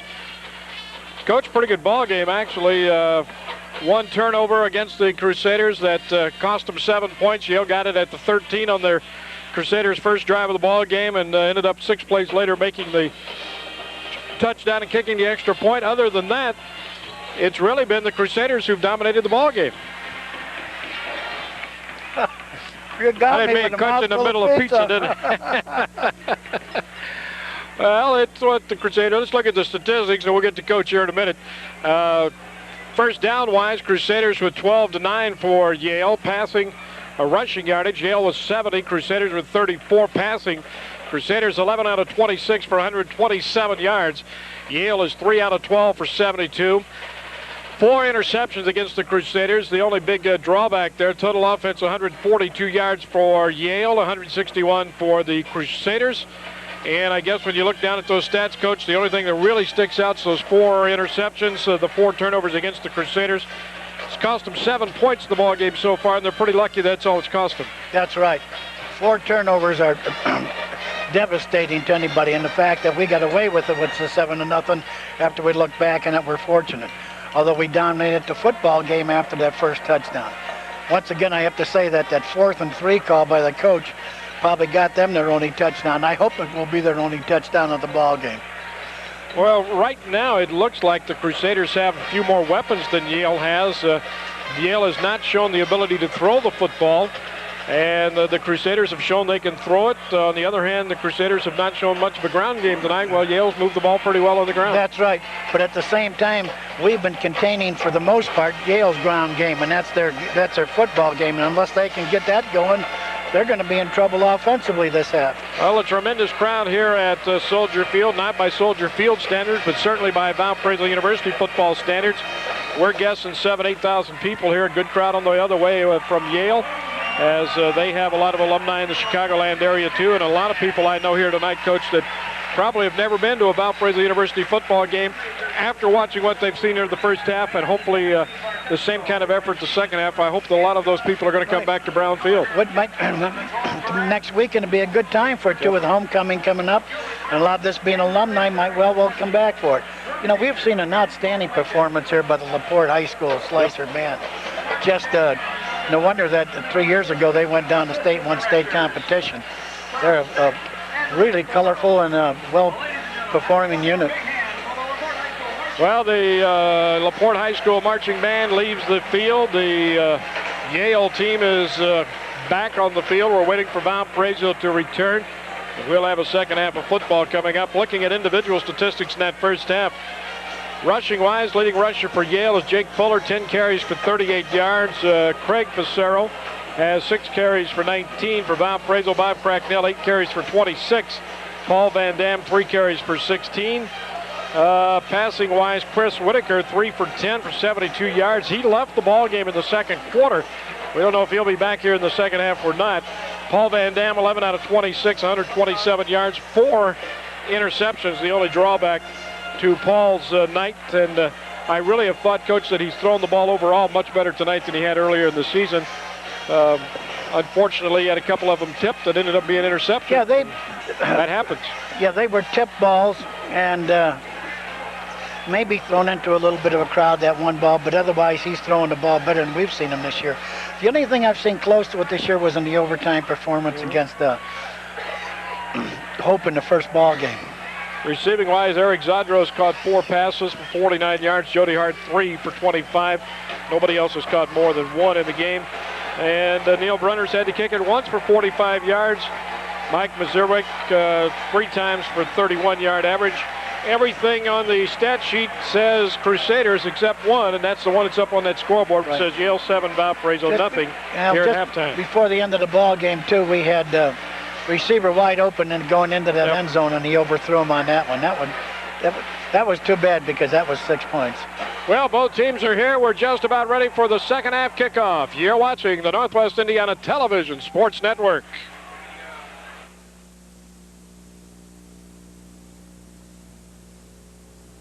The Burrell Ford Lincoln Mercury 33rd anniversary clearance is underway. 400 cars and trucks must go. That means huge savings for you now.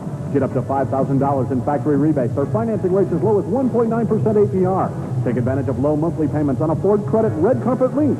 Plus, Burrell has over 125 select inspected pre-owned cars on sale.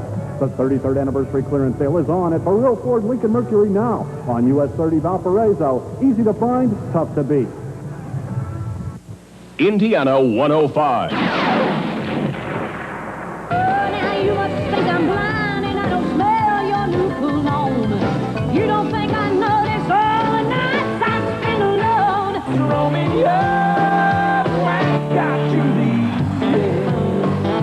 Indiana 105.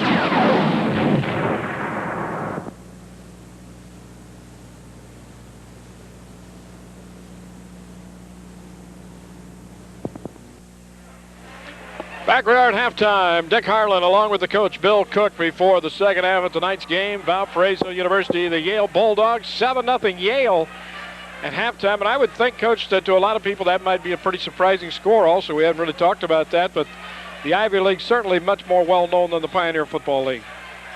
No doubt about it.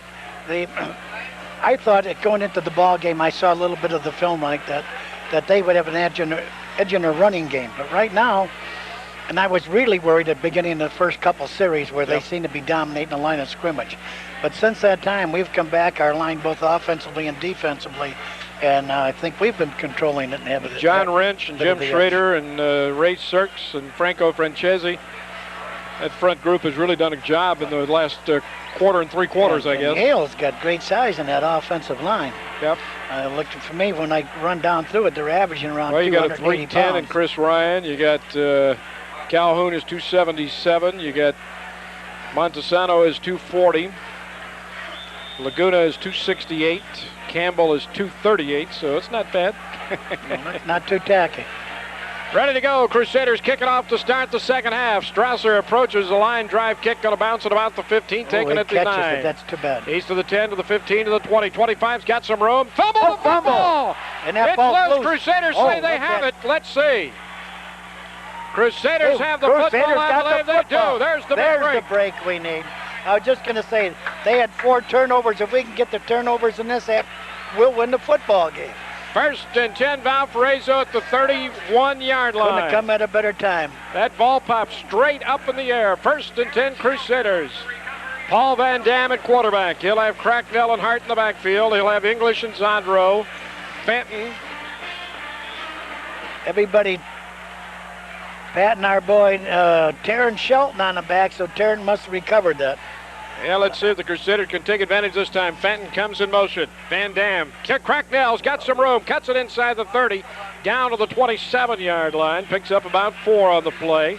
Well, they must have saw something. We stepped up in there because we had a good hole hitting up in there that time, right off the right side. Well, that trap they run with Cracknell just seems to work every game for some reason. You'd think sooner or later somebody take it away, but it's tough to take it away for the whole game, isn't it? That's right. If they're penetrating and they were trying to get penetration in early, it makes a trap effective. Wide to the left side comes Fazio. Zadro's the slot on the left side. The eye backfield, everybody else in tight. Now Hart goes in motion to the far side.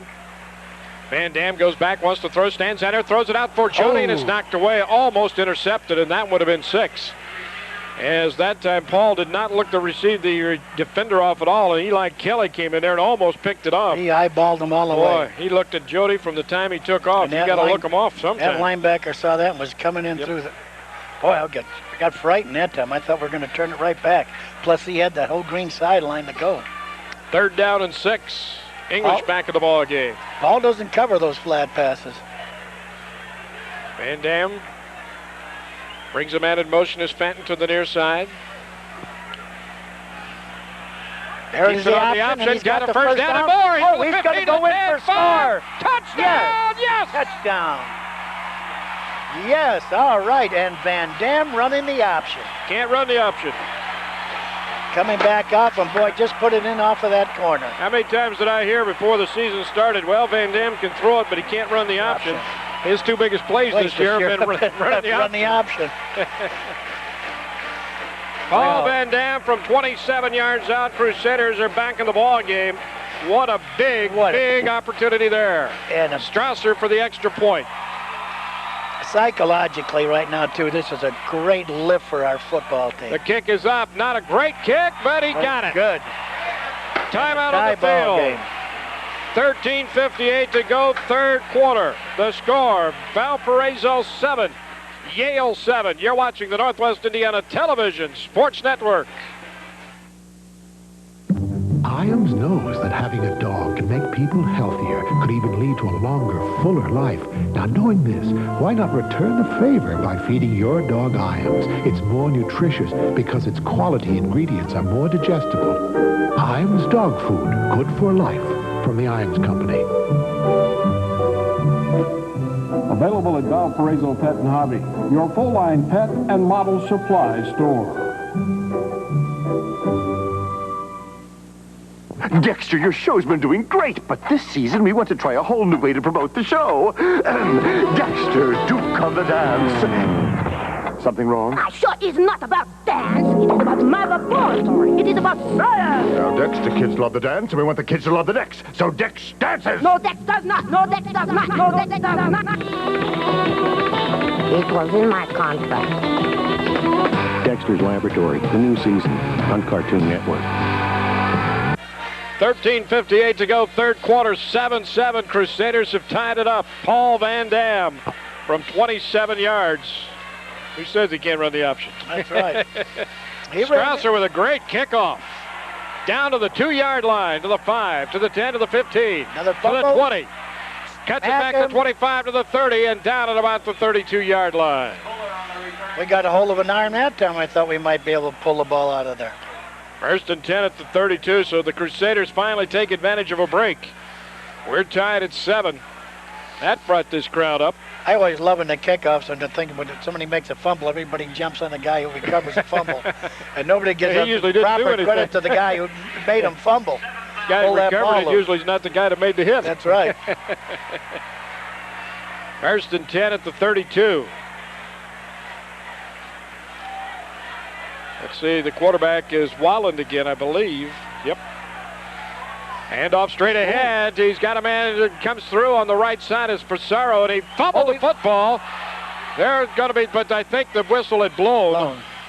Well, maybe not. Now they're blowing whistles. Yeah, he fumbled it all the way back at about the 45. Yeah. Well, they're going to say that, no, they had not blown it dead. It was a fumble. It goes all the way across midfield to the 49-yard line, so it ends up being a 19-yard gain.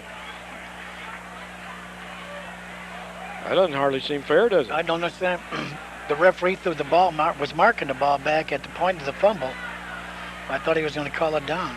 First down and 10 at the 49-yard line, Crusader territory. Defense needs to come up with a stop here after the touchdown drive. Wallen rolls to the right side, wants to throw, fires it out. He's got a man open and out of bounds at about the 37. That is number 19. I was wondering, they're going to come out and try to open it up a little bit more, too, on first down now and throw the football. That's, I think, his fourth completion of the ball game. It is for Walland. Pick up 12 and a first down at the 37-yard line, first down and 10. First catch of the night for Borden. Yale's only completed 4 passes in the game. Wallen sets him down at the 37. Rolls, gives it off to Pissarro, trying to get around the outside. Nothing there this time as the Crusader right side of the defense came up and turned everything back inside. Right, strung it out, made him cut it back in. Pursuit good. We got good defensive pursuit right now. No gain on the play. It's going to be second down and 10. Our middle linebacker, Rashid, just come out. Well, I hope it's not. Enigbo is limping on the sideline. Enigbo has had a bad ankle. Replacing him on the defense is Brian Custy, who's in there at the cornerback. Walland going straight back, wants to throw, stands in, got some time, fires it out here. Good hit. Completion hit. Wood got him just as he caught the football. Going to be way short of the first down as they got it out to Pissarro. Only picked up 4 yards on the play. It's going to be third down and 6 at the 33.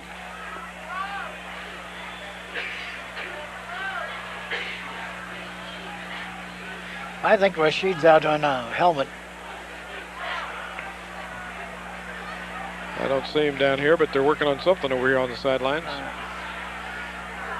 Enigbo's back in for the Crusaders at that cornerback position. Third down and 6 at the 33-yard line. Wallen goes straight back. Here comes the rush. Fires over the middle. Got a man wide open, and he made the catch at about the 20-yard line. as Borden came across the middle, and that play's been open before in this ball game. Well, 1st and 10 at the 18-yard line to pick up a 15. It was a good call. We had a blitz coming up the middle from the middle linebacker who would have been dropping back into that hook zone. So the under coverage was gone, which left it wide open. So 1st down and 10 at the 18-yard line for the Bulldogs as they try to answer Valparaiso's touchdown. Defense needs to come up with another big play. Wallen sets him down at the 18-yard line. The I backfield goes back, hands off. Like that left side. Straight ahead to the 10, to the 5. Caught and dives for the end zone. Did he get in? No, he's going to be down at about the 1-foot line. Ooh, I thought that the is left Craig side of the Pizarro. line moved. Pizarro, I guess is the way they pronounce it. And it's going to be 1st and goal inside the 1. They had an awfully good jump on that snap count that time, I'll tell you. Charo now with 39 yards in the ball game unofficially. 7-7, 10:45 to go, 3rd quarter, but Yale at the 1-foot line. Walland. Fumble. Spins. Oh, he hit him in the backfield. Hit him in the backfield. Did he get in or not? I don't think so. Number 30 is Derek Bentley, the fullback, and he got nothing out of it. No gain on the play.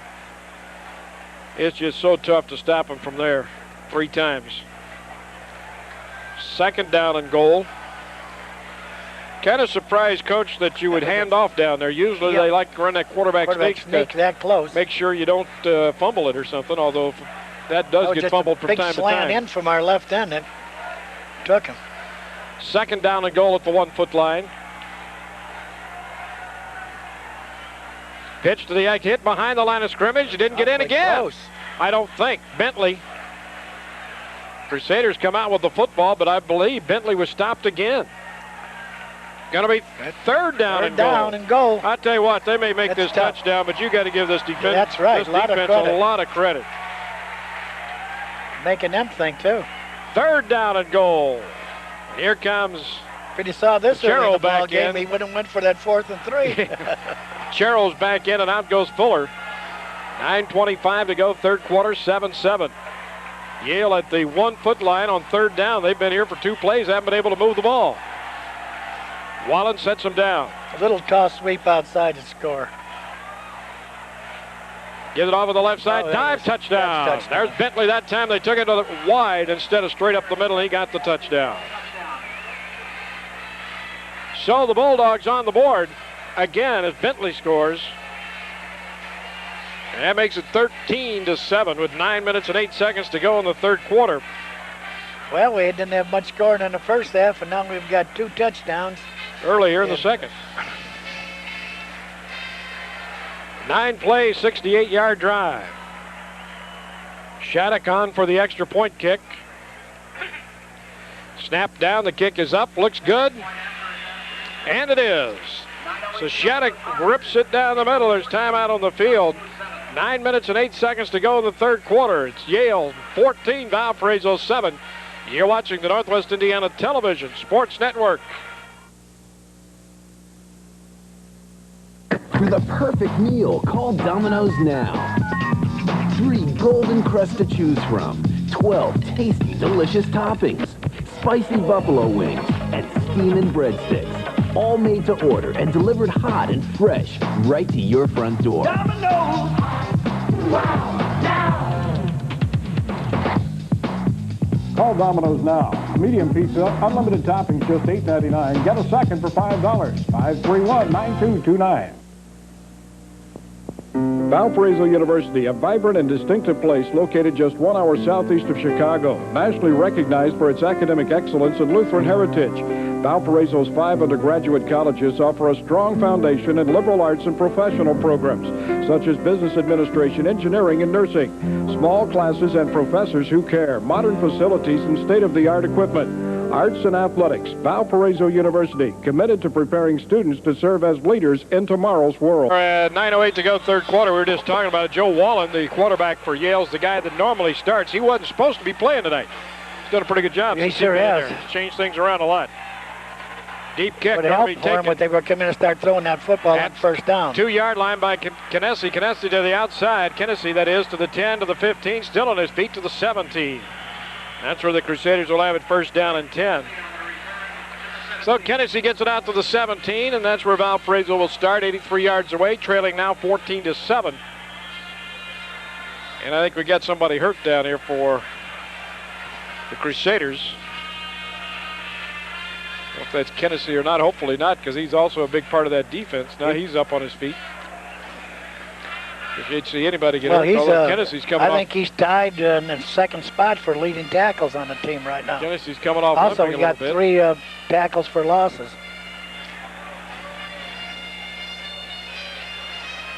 Well, we can't get a number on who it is, but the Rod Moore and that Valparaiso training staff will take care of him, I can promise you that. An excellent job. There's Tom Horn there in the middle of the picture. Worried about his player, and of course with the scoreboard. 14-7 in favor of Yale. It's been a good, hard-fought football game so far. I don't think the fans have been sorry they came. No, it's been a good game. What we need to do is keep on the turnover side. We've got 3 coming yet. Yep. Well, they've got 2, so we got 4. They got 2. We got 2 coming anyway. Okay. Whatever it takes. We'll take 3. There we are. That's Alex English. Got his bell rung a little bit, it looks like. There's Rod Moore, Hall of Fame trainer, talking to him as Alex comes off. Alex wondering if he's back in Texas. Texas good boy. Kid. Good yes, kid. Yes, Really nice is. young man. First and 10 at the 17-yard line. Well, the Crusaders need to come up again. Here he goes. Paul Van Dam sets him in the eye. Goes back, gives it off to Hart on the counter, straight ahead, breaks a tackle, gets it out to the 25. Nice run by Jody that time as they came on the counter, coming back to the near sideline. Started his rollout action to the right, and give it to Jody, come back on the left. Jody hit the hole with some speed that time. That's good. Pick up 8 on the play, 2nd down and 2 up at the 25-yard line. Dick Harlan, Bill Cook from Soldier Field, Valparaiso University Crusaders against the Bulldogs of Yale.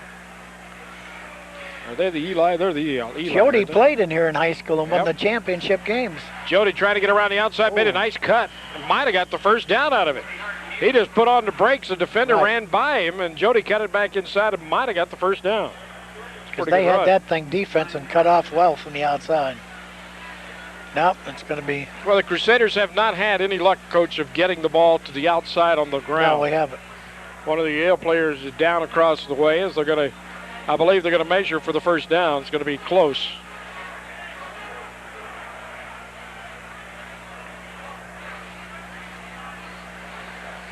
Well, we keep waiting for a lot of things with this team, but one of the things you keep waiting for is Jody to get out in the open. A great open field runner, but this time been able to find a way to get him there this year. We haven't sprung him yet this year. Official timeout, number 74 going off for Yale. Derek Johnson. A 6'2", 200-pound sophomore. That's kind of small for a defensive end. He's got to have some quickness and speed. Yale, John Thurman. Oh, he's not too happy. He just made a big kick over there. About put one of those cones up in the stands. That did him a lot of good, didn't it? Yeah. Novak and Steinfeld come in for Valparaiso. Zadro comes out. Going to be a little bit short on the measurement, so it's going to be 3rd down, half a yard at the most. 3rd down, about a foot for the Crusaders. Well, let's just get the first down here. Make sure we get out. Maybe even run a little quarterback sneak. Keep this thing going. Well, it was a long time coming, but Yale Valparaiso at Soldier Field has happened, and it's been a success for fans. It could be more of a success if Valparaiso can find a way to win the ball game, too. Van Dam fumbled the football. It is loose. Van Dam picks it up, or did he? No, Yale's got it. Another turnover against the Crusaders. I'm not sure if Paul kept the ball or he gave it to Novak. Well, that's one of those things. We had that same thing last week on the option. You just have to run it enough that the fullback knows when he's giving it and when he wants to take it away. So the fumble gives it to Yale, the 5th turnover against the Crusaders. Short yardage situation like that, we need to be sure to run with some authority up in there. I don't know if the option is a good play. 1st and 10 at the 26-yard line, 7:47 to go, and this gives the Bulldogs a big opportunity here. Wallen brings him to the line of scrimmage, the I formation. Crusaders show the blitz. They give it off to Fuller, hits off that left side, and he'll dive down to about the 22-yard line, picks up about 4.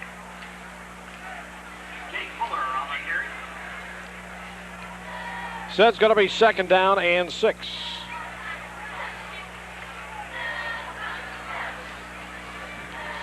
Well, we're sitting, not only did we make the 1st down, but now another turnover, we turn the ball over. Anybody would say if you turn the ball over to him 5-6 times, you're not going to win the football game. It'll be tough. And it has been. Yeah. 2nd down and 6. Well, 2 of those were inside the 20 also, if you think about it. And we're fortunate right now that's only 14-7 with that. Oh. And somebody jumped Crusaders off unless somebody moved. Count. Unless somebody moved. The quarterback in there maybe give him the hard count. Hip. Catch him off sides. That shouldn't happen, though, with the inside men, because they can see the ball. They're looking at the football. They shouldn't be listening to the count at all. Offside against the Crusaders, going to make it 2nd down and a yard now as they move the ball down to the 17. Well, they got to pull themselves up by the bootstraps, as it were. That's a serious mistake in this position. Yep. Franchese, Sirks, Schrader, and Wrench cross that front line. They have played a whale of a ball game overall tonight. Wallen sets him down, goes back, gives it off straight ahead to Fuller, breaks it at the 10 to the 5, touchdown. They broke it open up front, and 19 yards for Jake Fuller. 17 yards, that is, for the touchdown, and all of a sudden Yale, thanks to the turnover, takes a 2-touchdown advantage over the Crusaders. Took that right through the big gap, just a quick dive, blocked down on that tackle. I think that tackle released on the backer, and the other man come across instead of pinching down, left a gaping hole. So the 2nd touchdown as a result of a turnover by the Crusaders for Yale that gave them the ball deep in the Valparaiso territory. Shattuck puts it up and through.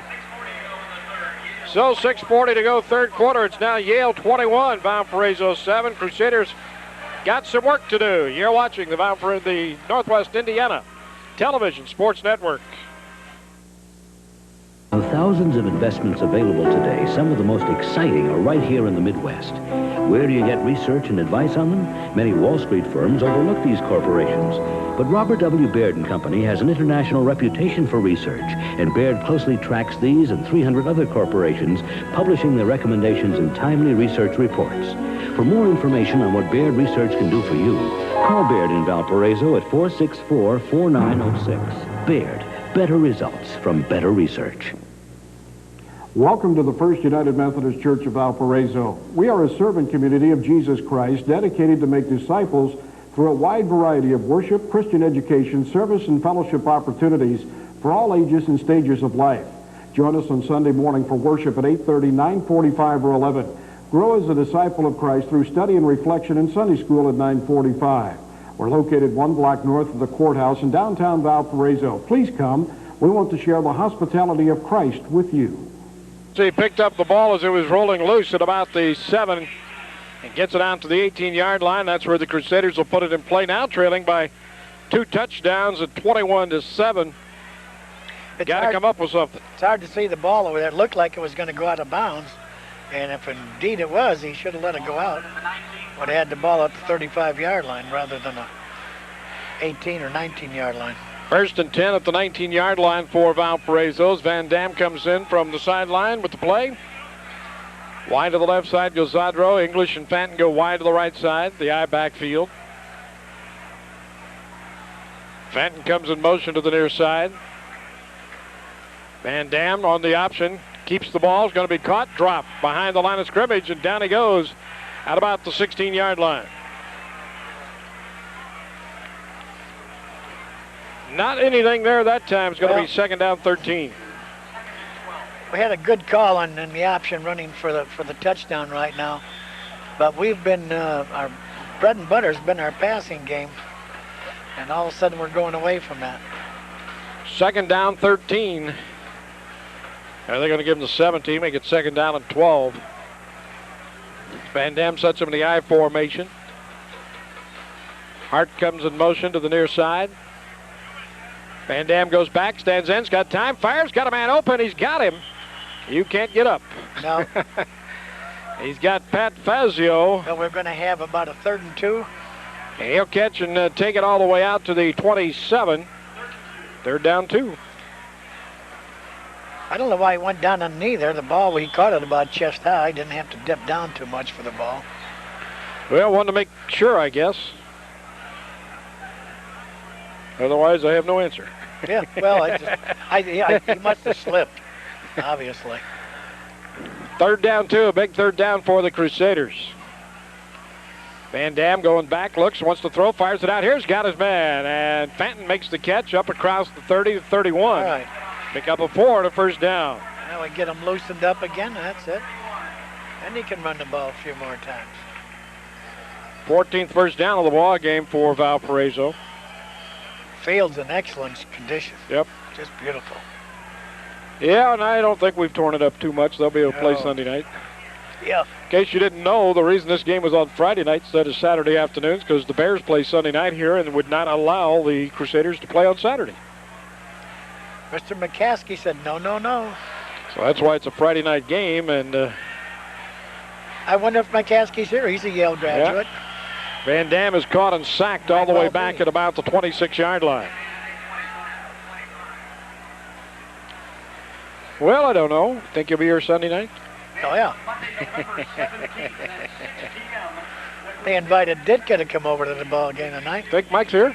Mike's in. I don't know if he's there. Yeah, they got those...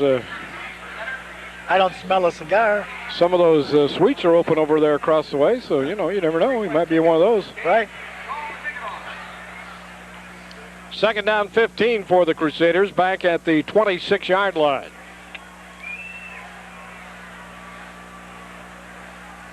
Van Dam under a lot of pressure. Swing pass goes out to Hart. Jukes one man, still on his feet, and finally run out of bounds at the 27. Got a yard is all they got out of that. Yeah, we had a block out there. It came a little too wide for the blocker. Jody couldn't get after he caught the pass, he didn't have time to cut back inside the blocker that time. 3rd down 14 at the 27. And all of a sudden, Yale has taken control of this football game. And it's been Crusader turnovers that really have caused that. Set him down, Van Dam, 3rd and long. Needs to come up with some lightning here. Sets up a screen pass to Fenton, cuts it back inside, got some room to the outside. Caught and dropped at the 35, maybe the 36, going to be short of the 1st down. Looked for a minute like they were going to get there, but give Yale credit. They made a great play to get 9 yards is all they could get out of it. It looked like we had the best of speed there. That time our blocker out there got the block. That was a good job on the screen. So it's going to be 4th and 5. Same thing we were talking about before where he missed that thing. We could have sprung the back. He made the block. Instead of watching back for the back, he came out and concentrated on his job. And Crusader's going to have to kick it away. Oh, bad kick. One of the few we've seen this year off of Neil Bruner. Right. It backs up, and it's going to be down at about the 50-yard line. Well, I guess you can't get them all right. He's kicked the ball really well this year. That time went off the side of his foot. Well, it's like they say, when it rains, it pours, and right now we're in a poor situation. Yeah, things are not going well for the Crusaders all of a sudden after a quick touchdown on a turnover at the start of the second half. Yeah. You had the feeling the Crusaders were about to take control of this ball game. Give Yale credit. They jerked it right back. And we're making all the wrong mistakes, and even in jumping off sides when we don't need to be. Bad punt. Wallen sets him down at the 50-yard line. Gives it off on the left side to Craig Fazaro, and Sirks has got him, and down he goes after a yard. 3rd and 6 inches. We not only don't make the 1st down, but we fumble the football. Second down and 9. Well, certainly not out of it, but you're going to have to get something going here pretty quick. No. You know, 21-7, 2 touchdowns. Just not, especially when you can throw the football like Paul can. Just need something to get this momentum. All he has to switch do back. is hit a couple of those deep ones that we had like in the first half. Yep. Wallen sets him down at the 49. Rolls right, wants to throw. There's a flag. It's going to be a hold. A guy grabbed Franco Francesi as he was coming around the end. The pass is incomplete, but we got a hold. I saw that when Francesi was coming around the end. The guy reached out and grabbed him by the shoulder pads and said, "That's as far as you're going." The official says, "Okay, then I'll throw this." Yeah. We thought he did it before, and he said, no. I saw it. It wasn't an infraction.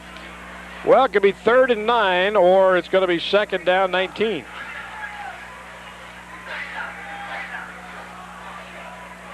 Are they going to mark this thing off? There they go. A big one you take. Yep. Moves it back to the 39-yard line. 2nd down 21. Minute 32 to go, third quarter, 21-7, Yale on top. Well, our new quarterback for Yale, he likes to roll out and throw that ball on the run. Well, it's obvious he is the better of the two quarterbacks, and it's too bad he made the plane. Right. They told us he would not play this week, but obviously he is their #1 guy. He goes straight back to throw. He's under pressure, sets up a screen. Great defense by the Crusaders. John Wood's the guy that came up and made the tackle. Well, great pressure that time, and Wood was right there as Fuller caught the football. Well, this is exactly what we needed. All the way back to the 33, a loss of 6 on the play. And that's going to make it 3rd down, 27. This is about the area we got in trouble last week, isn't it? That's right. Yeah, this is the one where they made it on a big, long 3rd and 26. They got the pass against Drake last week. Time's running out of the quarter right now, too. Wallen sets him down. He's going to run it up to... This is straight ahead and fumbled the football. Crusaders have got it. Wrench had it, lost it. Oh, popped into French's hands, and the guy Well, took it's going to be 4th down, and they'll have to kick it if the Crusaders don't keep it. Oh, that would have been a break. But it would have been a break to have it at the 45 instead of where they're going to end up unless they get a big run back. John Wrench had it and lost it. They're still umpiling, and I believe Yale's going to come up with it and did. Oh, man, oh, man. Popped it right into his hands just as he got it to the other guy, grabbed it right up. They're going to mark it at the 45, so you give them 12 on the play. And it's going to be 4th down and 15 for Yale. I think we're coming hard. Nope. Got to return on. Kick taken by Hiller at the 19-yard line. Looks for some place to go, and there's nothing there.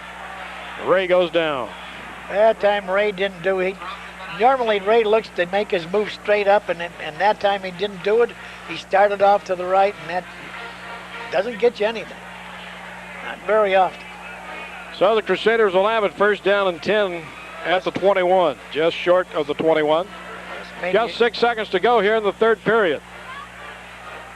The only way those guys can do that if they got that 4.2 speed. We don't have anything like that. And they don't do it very often. No. So Crusaders need to get it going. They trail 21-7. Says to be the last play of the 3rd quarter as Van Dam sets them. Hart in motion. Paul goes back. Stands in. He's got time. Now the guy's got him from behind and down he goes.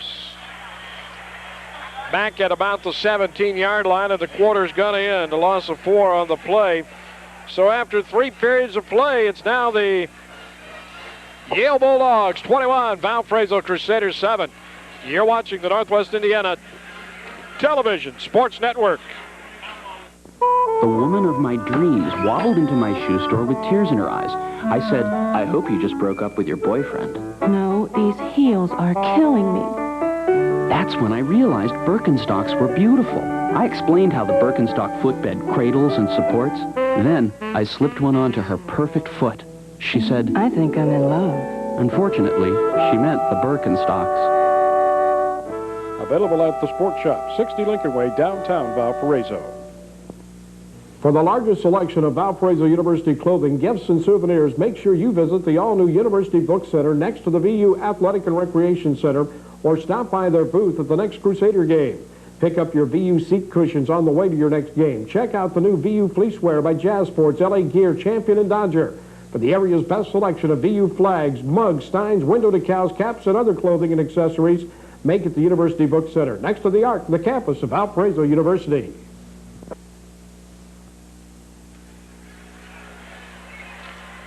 Second down, 14 at the 17-yard line as we start the final chapter of this one. The Crusaders trailing by 2 touchdowns. Van Dam has Hart in motion. Ball goes back, wants to throw, fires out here underneath. He's got Steinfeld across the 25 and out to about the 26-yard line. Picks up 9 on the play. So they did the right thing, Coach. They got part of it. That's right, and he did a good job of making the catch, too. Turned that ball upfield, got his shoulders up there as quick as he could. But they were right on it. All right, we got a 3rd and 5 situation. That's always one of the keys. I believe we're going to be throwing the football again here. 3rd down and 5 at the 26. Van Dam back, looks, throws, got Sandro right through his hands. Right through his hands. I mean, a little quick slant up the middle, that quick post, wide open. They give that. In his hands. They give that incompletion to the quarterback. That's not fair. No, that isn't. That was not his fault. Ball threw it right where it needed to be. Oh. Eric just didn't catch it. He was looking upfield before he clamped it. Can't do that. Receivers got to catch those balls. 4th down and 5. And Brunner on to do the kicking again. 14:52 to go in the ball game. 21-7. Crusaders need some kind of a break. Snap. And the kick. Better that time. Doesn't really turn over for him. Bounces at the 45. Takes a Crusader bounce. Yes. To about the 36, and that's where it's going to be. Ball down at the 36-yard line. 1st and 10 Yale. 38-yard punt into the wind, which is now blowing that direction, both sides, so I guess it really is. Well, what we need again from what we have to get right now is another turnover for the Crusaders right now. Crusaders looking for a big break right now up front on the defensive side. Defense has played well again tonight overall. We haven't been doing a lot of scoring, so we've got to get one early here. Yale has taken control of this football game. Ever since this young man, number 7, the quarterback, Joe Wallen, came in. He'll roll left. He fires, got a man wide open. He's got Fuller at the 40, and a flag goes down. We got a clip, big-time clip. Number 19, Borden, made it.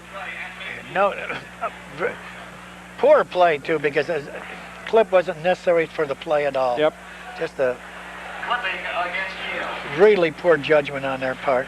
So you give them the gain to the point of the foul, so the foul took place. Where'd they go to mark the foul took place? The play ended up going to the 49. The clip was back here. The clip was behind that. He's standing at the 46. Well, the clip was at the 49 apparently. Okay. Yeah, well. So 13 yards on the play, but then the clip will move it back to the 34, so it's going to be 1st down and 12.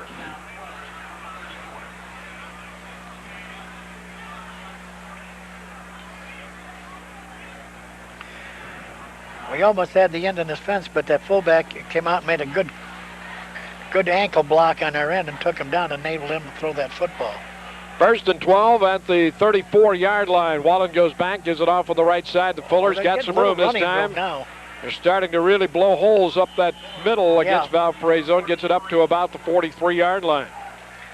They're starting to reestablish that dominance that they had early in the ball game and then lost it. Pick up a 9 on the play. 2nd down, about 3. 14-10 to go in the ball game. 21-7. All right, let's get a little penetration Yale on down top. in there now.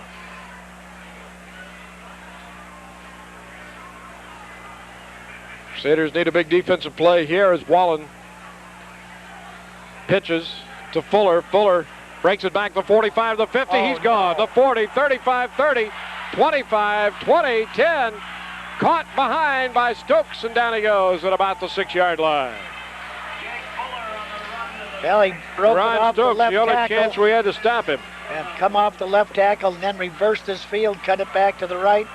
We were over pursuing, and he just outran it. Good job by Stokes of catching him, stopped at score. 51-yard pickup on the play for Fuller. All of a sudden, he's got 110 yards in the ball game. A 51 on that play puts Yale almost at 200. So they, as you said, Coach, they only had 62 yards rushing in the first half. So they've really been able to run the football well here in the second. First and goal at the 6. Fuller comes off the left side, and he's smothered that time as he can't get anything out of it. So it's going to be second down and goal. Well, the Crusaders came out and scored right away in the third quarter after a fumble by Yale to tie it at 7. You felt like momentum was going their way, but all of a sudden Yale has taken it back, scored 2 touchdowns, and driving here now at the goal line for another. Been as effective to the left as they have been to the right, even though that last one started left, but he cut it back right all the way. Second down and goal at the 5. Wallen goes back, gives it off to Fuller. The delay, touchdown. Nobody touched him. You see the little stutter step in the back? Yes. When he got the ball, he just kind of stutter stepped and waited for the blocking to clear it out, and then took off. We got a flag down there. But a flag is down. We're going to get a hold, I'll bet you, against Yale, and that's it. Yes. It always is, Thank isn't it? you. Well, that might be the reason for that huge gaping hole. Could be it, because it certainly was there. There's a man trying to come into that gap. I might even have been able to get held there up. for that one. Yeah. You're playing gap defense down there. If you hold the guy going to that gap, leaves a big hole. So the hold moves it to the 13. It's going to be second down and goal. Well, that could be enough for us to stop this touchdown. One would hope so, wouldn't that one? We need one of them John Wrench 100-yard jobbies. Yeah. Like he did against Dayton last year. Right. Really turned that whole ball game around and ended up being one of the great college football games I ever watched, 37-35. The only bad part's Valparaiso lost. Oh, got a timeout. So timeout's going to be called by Yale. Timeout on the field, 12:35 to go in the ball game. The score, Yale 21, Valparaiso 7. You're watching the Northwest Indiana Television Sports Network.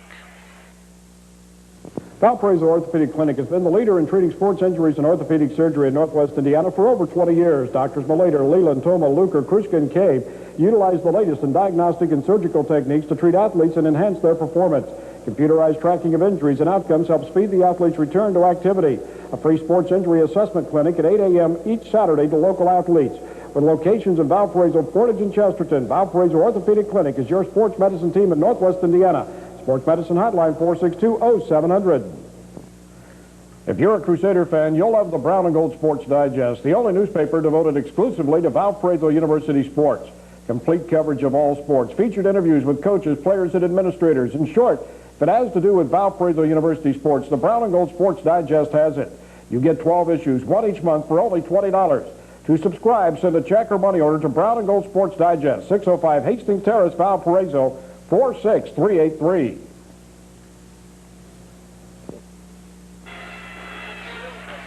$12:35 to go in the ball game. 21-7. Yale on top and driving. Second down and goal from the 13-yard line for the Bulldogs. Crusader defense trying to come up with a big stand one more time.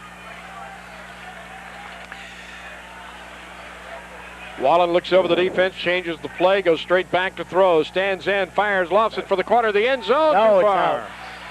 Intended for Borden and missed him. That's the you head for the end zone to the corner and I'll heave it. Third down and goal. Try to get one step on that man and just loft it up over his head to the outside. Practice that play probably 10 times every night, especially in red zone position. So I don't know that a lot of people understand how it works with Yale, but they're an Ivy League team. They do not have athletic scholarships. They're just like Valparaiso. in that area. They have full need situation, Yeah. and they're so well endowed that they take care of those Yes, they do. full needs. Wallen rolls to the left, fires end zone, touchdown. Nice catch, diving catch, because there's pretty good coverage, but Wallen rolled to the left and found his man for a touchdown. That is Borden. Well, there's no doubt about it. Wallen coming into this ball game has made the difference. It certainly turned it around, didn't it? Sure did. He is their starting quarterback. He's been hurt in their last ball game. They told us he would not play tonight. But a lot of coaches sometimes say a guy definitely will not play, and then things get tough in the ball game, and they say, well, maybe. And then it gets tougher, and they say, okay, go in. How you feeling? What's your name? Shattuck with the extra point kick. It is good, and all of a sudden Yale has blown this one wide open. The healing breezes of Lake Michigan healed them up in a hurry. 12:24 to go in the ball game. Yale 28, Valparaiso 7. You're watching the Northwest Indiana Television Sports Network. The Burrell Ford Lincoln Mercury 33rd anniversary clearance is underway. 400 cars and trucks must go. That means huge savings for you now. Get up to $5,000 in factory rebates or financing rates as low as 1.9% APR. Take advantage of low monthly payments on a Ford Credit red carpet lease. Plus, Burrell has over 125 select inspected pre-owned cars on sale.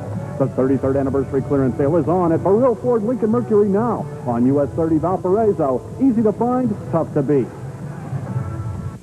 Indiana 105. Now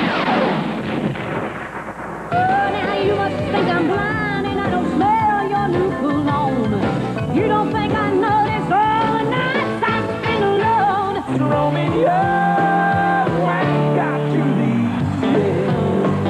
leave. Indiana 105.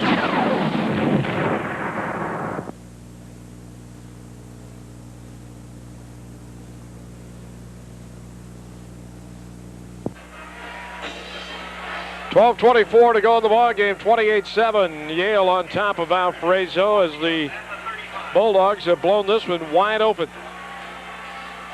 Some of it because of turnovers by the Crusaders, but really and truly, Coach, the front line, especially offensively for Yale's just taken over. That's right. Plus, and that quarterback has opened it up with, by the rollouts and running. He does a good job throwing that ball Line on the drive run. kick goes out of bounds. Crusaders will get it at the 35 if that's what they choose, and most teams do, and they will. That's what we needed to do the last time, too. I think Eric had made a bad decision in trying to field that ball. First and 10 at the things 35. that really add up in a ball game can help you turn these things around. We're coming up on Thursday night at 6:30 here on Multimedia. Well, it'll be Valparaiso High School. Multimedia. The Valparaiso High School, Maryville, and girls volleyball, 6:30. Next Saturday, the Crusaders play Evansville. We'll have that one for you. Coming up on the 16th, we'll be telecasting that. There's the handoff to Clancy. Clancy looking for something and he gets it about a yard or two, and that's about it. So Clancy will pick it up to the 36, picks up a yard. He's fun to watch. Clancy's a little freshman back that played some towards the end of the ball game last week. And it looks like he's got some nice little moves in there. So it's Gotta second get and him 9. a chance to make them, though.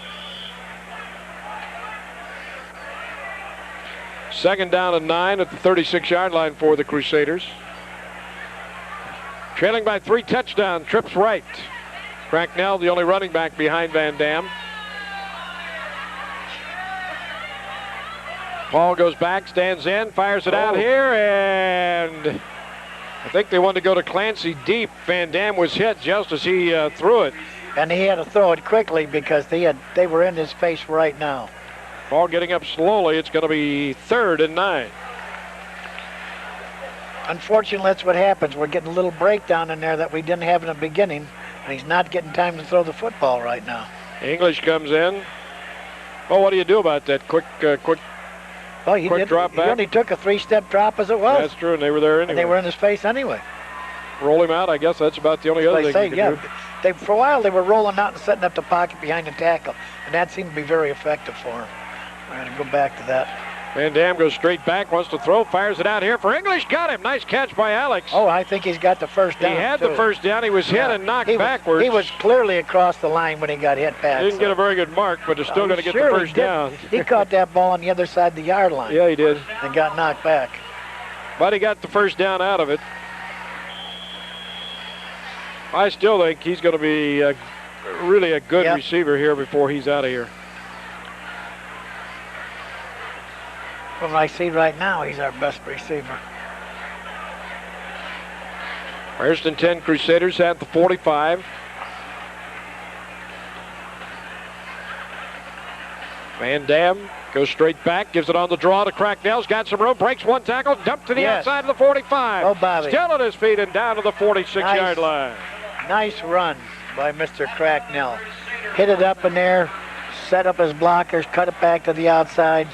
Very effective run. Okay. 13-yard pickup on the play, first and 10 at the 42. Cracknell now unofficially 45 yards on 12 carries. Well, right now we've got something going. If we can put a score on the board right on this series right now, we still have a chance in the ball game. 10:44 to go in the ball game. 28-7. Yale on top. Van Dam sets him, goes back, fakes, gets away. Now goes deep. Wants to into double coverage to English. Knocked away. Intercepted. Not much chance on that one. And Van Dam is down, and we're going to get a flag. I think we got to roughen the passer. Because that ball was clearly away before Van Dam ever got hit, and he is real slow getting up. Oh, my. Roughing the passer against Yale. I mean, that ball was gone, and I didn't see any white shirts, and all of a sudden I look out, and Paul's just barely getting up off the ground. Yeah. So they really pounded him. We don't need him out of there right now. I didn't see exactly what happened there, but that penalty is going to give the Crusaders the ball back. As well as Mr. Hughley was running the option last week, we need a passing quarterback in there right now. Well, that's a break for us. I don't know if it is for Van Dam, but it is for us. Well, Paul's a tough kid, I'll tell you that. A lot of kids would not have stuck around 3 years behind Nick Browder and said, I'm not going to get to play. That's the way it is. And said, I'm going to get 1 year, and that's all I'm going to get. But he did. He ran one in now. I'd sure like to see him get one passing. First and 10 at the 26-yard line. Crusaders need a touchdown. Clancy in motion to the right side. Van Dam goes back, blitzes on, gets away. Now he's caught. Down he goes to the 30-yard line. Loss of 4 on the play. They brought them all that time. They brought them all very effectively. We're not getting the time to throw that football. He's going to have to start that rollout. Get out of there. Second down at 14, back at the 30-yard line. Just across the 30 for the Crusaders. English goes wide to the left side. Zadro goes wide to the right. Steinfeld is the slot on the left side. Clancy goes in motion. Trap to give it on the draw to Cracknell, and that time they knew it was coming, and he gets about a yard, maybe 2 yards out of it. He made a good effort getting back to the line of scrimmage. Yeah, that time Yale knew that it was coming. You can only run that play so many times. Yeah, you got. It's worked 2 or 3 times tonight, but sooner or later they're going to figure that out. When they're putting that much of a rush on you, though, it's a good call. Yeah, you got much. There are a lot of things you can do. The quarterback can't get time to throw it. Right. Well, you got to hit them with the screen and with the draw. Swope's back in the ball game for Valparaiso. 9:10 to go in the ball game. 28-7. Yale on top. Van Dam straight back. Wants to throw. Stands. Is in trouble. Gets away. Still in trouble. Now he's running for his life. Looks to throw. Gonna have to take off. Breaks a tackle at the 20 and down to about the 18. He's gonna be short of the first down. He got a big hit. Ooh, who's down back here? Yale player. One of the Yale players is down. Another Yale. He's not moving. 2 other Yale players. 3 other Yale players down. There we are. Well, I'll tell you what. There was some hitting going on. There's 2 Yale players still down. The other 2 did get up slowly. Van Dam ran it. One's starting to move and the other's moving sporadically. Van Dam ran it all the way down to the 17-yard line. The 18-yard line is going to be 4th down and 2 for the Crusaders.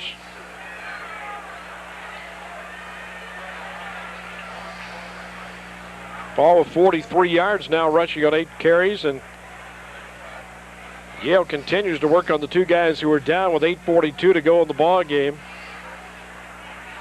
We got all kinds of people coming out here right now. We got a convention on the field right now. There are people coming from everywhere, but you want to get everybody out there you need to when you got people hurt. Valparaiso trainers out there too. You see Rod Moore right there, the guy with the towel for the Crusaders, head trainer. And yeah, okay. I think Dr. Merlater's out there too. He seems to be all right. Looks like Dr. Merlater's out there too. So. Okay, one up and going, and he seems to be fine. Yep. We'll have to go out and play, and they're both up. I think it was his own man that he ran into. I'm not sure about 95. On 99, that's what happened. I'm not sure about 95. He's the guy that grabbed Van Dam that he pulled out of the tackle, and he might have just got a foot in the chin or something like that. Well, anyway, we've got a 4th and 1 situation here now. Now we need the first down. Well, if you're going to have any chance to get back in the ball game, you got to make this play right here. Van Dam gets the play from Alex English, and we're ready to go. 28-7 Yale. It's been a beautiful night here at Soldier Field, an experience that I'm sure that the players get up and run. They're not ready. Well, Yale's going to call timeout. I was going to say, they're not ready. So Yale calls timeout. Timeout on the field. 8:33 to go in the ball game. It's Yale 28, Valparaiso 7. We'll take a break. You're watching the Northwest Indiana Television Sports Network. Iams knows that having a dog can make people healthier, could even lead to a longer, fuller life. Now, knowing this, why not return the favor by feeding your dog Iams? It's more nutritious because its quality ingredients are more digestible. Iams dog food, good for life, from the Iams Company. Available at Valparaiso Pet and Hobby, your full-line pet and model supply store.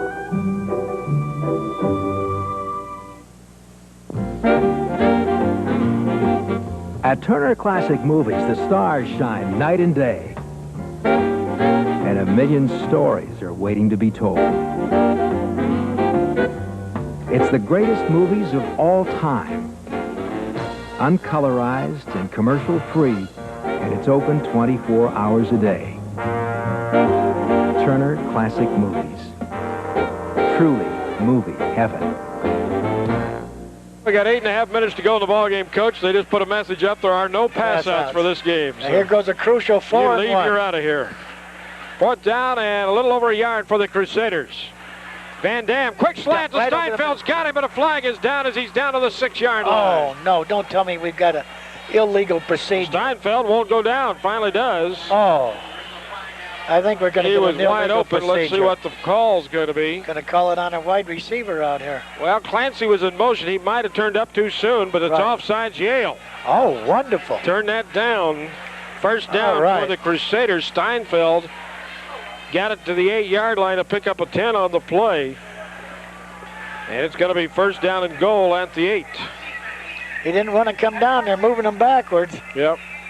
Well, he gave up probably 2 or 3 yards because he wouldn't go down on the first hit, but 8:20 to go. Again, the Crusaders down deep. They've been down here twice tonight when they've turned it over. That's really been a big story in this ball game. Hart in motion. Van Dam goes back, quick step, slant, touchdown! Kyle right back with it. Come right, see, I'm telling you, the whole ball game, the quick slants and crossing patterns, the short posts have been effective for us. Come back to it, that's it. Caius ropes from 8 yards out for the touchdown as Van Dam hits him. And the Crusaders' faint hope still alive, 8:04 to go in the ball game. Is it too early to come with the offside kick? Yep, right. Well, I tell you what, I used to follow a team up in Wisconsin, Clintonville, who onside kicked the first 3 times in the first quarter of the ball game and scored 3 touchdowns. Yeah. The extra point is good. And won at 21-6. They didn't score the rest of the game. I had a buddy I played with in Valparaiso who coached at the Lutheran High School in Detroit all his life. And he onside kicked the football every time. He said, I never did it. Wasn't big enough to get a kicker. And he onside, I tell you, I'll get a 50-50 chance every time. They're always on edge. Well, 8 minutes and 4 seconds to go in the ball game. 28-14 Yale. Mr. Toomey. And we'll see what happens here. Will Tom Horn roll the dice or kick it? I think it might be a little early. But I don't know. You know, with this Yale ground game and as effective as it's been, they get the ball, they may not give it back.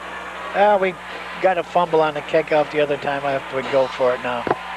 Let's call that fumble play again. We don't want to give him position this early yet. I would call that fumble play again. Right. That worked that one time. Kick it deep and get the fumble. So Eric Strasser getting ready to kick off for the Crusaders. With the big Valpo flag wiggling around. Boy, if we get a Soldier Field breeze and take him off. He'd be flying. He'd be out over the stadium. Can we play the rest of our games here? This is kind of cool. Yes, it is. How do you think this would be with a cold blast coming off the lake? Oh, my goodness. I don't think so. We're in the open box. Yeah. Where you don't have any heat. There it is. There's the onside kick. And nice job. I believe that Yale got it. Strasser faked like he was going to kick deep and then just didn't. But it's recovered by Yale. You need to get that big bounce. You got to kick that ball for that big bounce up in the air and let it go for it. Anybody's ball then. We didn't get it. Thursday night here on Multimedia, Channel 23. It'll be high school volleyball, Maryville, Valparaiso High School. Then next Tuesday, the 14th, Portage High School, Valparaiso High School, and high school football here on Channel 23. Wallen hands it off to Fuller, and he is destroyed. Rashid up high, and Sirks down low. Looks like he got that helmet fixed. He put it on him that time. End of a yard. Well, you need 3 and out quick. That's right. Well, the defense has got to make something happen here. You got to do some stunts. You got to do some blitzing. You got to try to make something happen. You got to try to create a turnover. Borden goes out wide to the right side.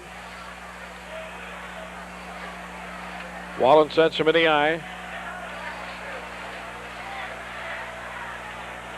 Oh, we almost had it to there. Fuller, and Fuller's not going to get much. Sirks almost had the quarterback before he made the pitch. Before he made the pitch, just another inch in there, another foot, he could have had that arm. Pick up a 3 on the play. Yeah, that's what you need. You need an effort like that. That could make the play.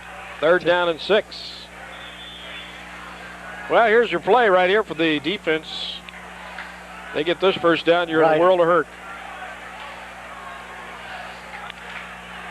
Wide to the right side goes Johnstone. Wide to the left side is Borden. We're going to be looking for that rollout with that quarterback right now. Rolling out to the right side of the field over here. Throwing that football, that lefty. Wallen goes straight back. Wants to throw. He throws the fade. He's got him. Dropped it. Oh, he dropped it. Johnstone had it and dropped it. He had right Stokes beat, but he couldn't hang on. Well, that's one of the things that we got the hands up.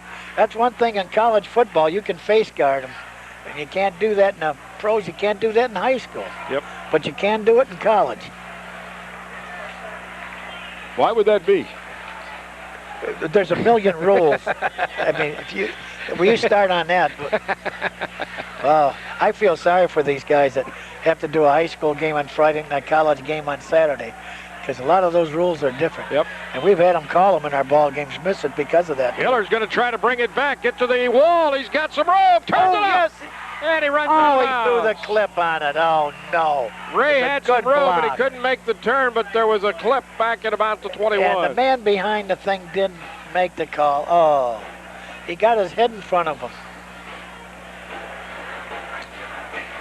Well, Ray got to the corner and really had some room to turn it up the field, but he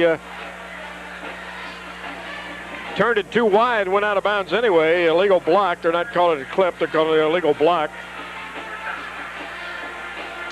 So maybe he didn't hit him in the back. He just hit him below the waist or something. I don't know.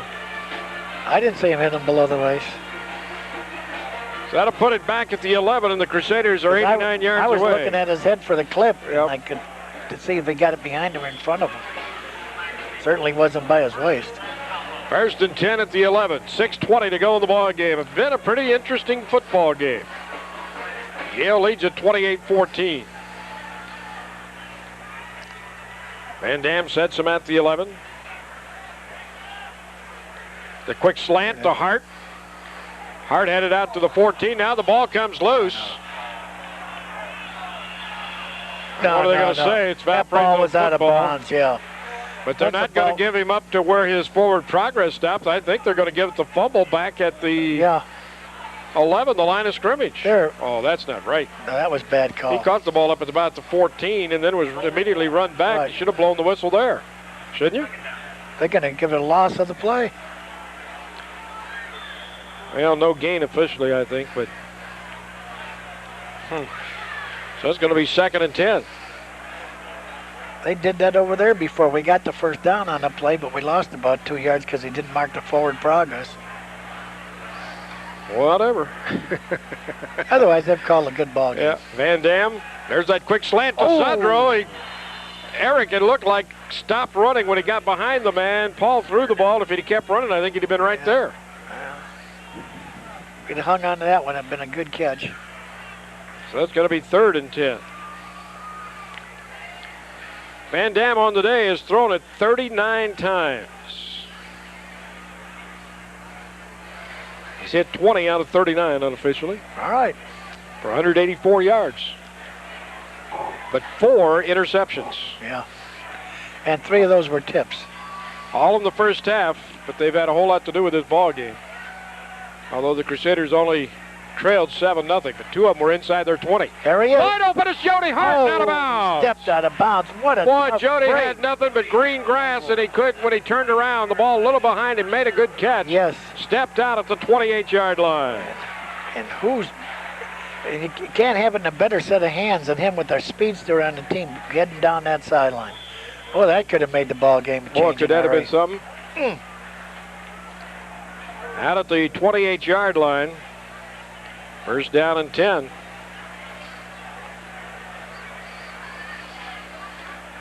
Jody goes in motion to the far side. Van Dam.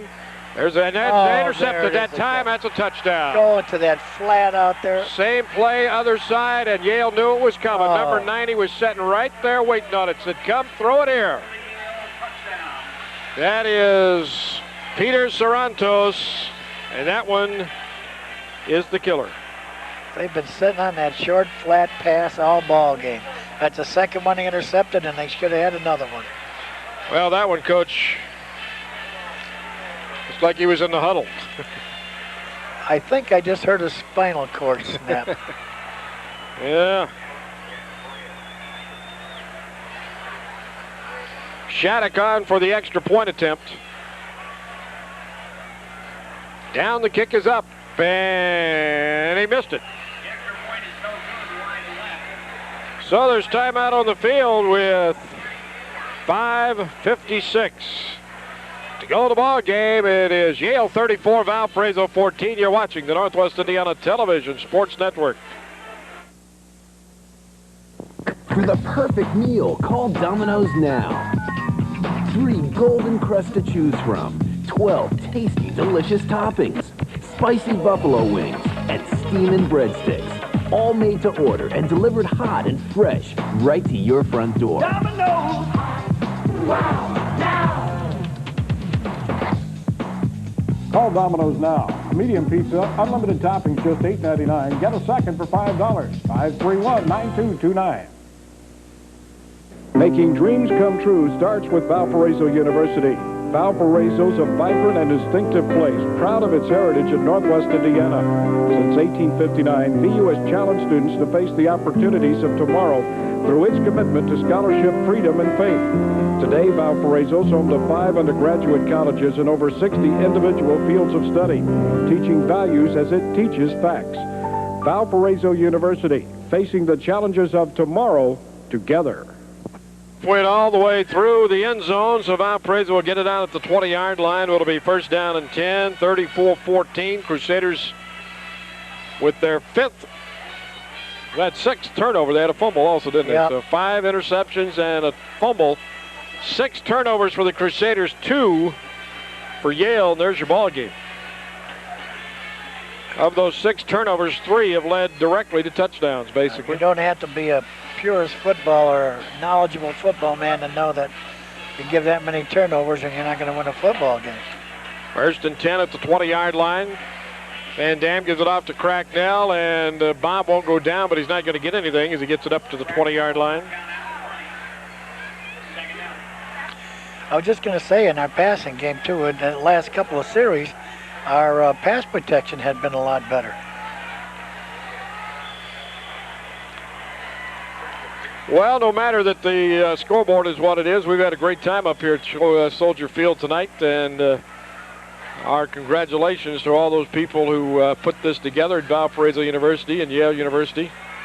This is a home game for Valparaiso. 1999, we'll go out and play in the Yale Bowl. That'll be fun, too. Are we Van going? Dam? Well, we might. He's calling that no catch. Say Jody bobbled it and hit the ground, so no catch, incomplete. I thought that Third was down and reception. 10.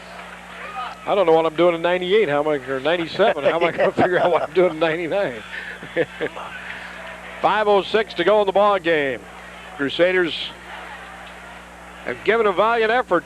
It looked like when they tied it at 7-7 to start the third quarter that momentum was all on their side, but Yale came back and basically took control of the line of scrimmage, caused another couple of turnovers, and took the game. Hughley in, he'll throw deep, and he overthrows everybody. Oh, there. And English was hit, and the official says ball was too high, couldn't have caught it. He signaled it, so. I would just say it definitely was a pass interference, but the ball was uncatchable. But we got an offside against Yale anyway. So it's going to cost them 5 yards. That. We don't want to turn the ball back over to them quick right back in here now. It's give another touchdown because the score really doesn't belie the game right now. Crusaders statistically dominated the first half. Trailed 7-0. Came out, scored quickly in the third quarter, and you said to yourself, we're going to have a ball game. That's but right. Yale all of a sudden just took over. And right now it's 34-14. Hughley goes back, gives it on the draw. Cracknell to the outside of the 30 and all the way out to the 34 to first down. Well, sometimes that draw does work, doesn't it? Yes. Especially when you got that guy running it. 10-yard pickup for Bob Cracknell. 20th first down of the ball game for the Crusaders, and yet they trail by 20. That's hard to believe.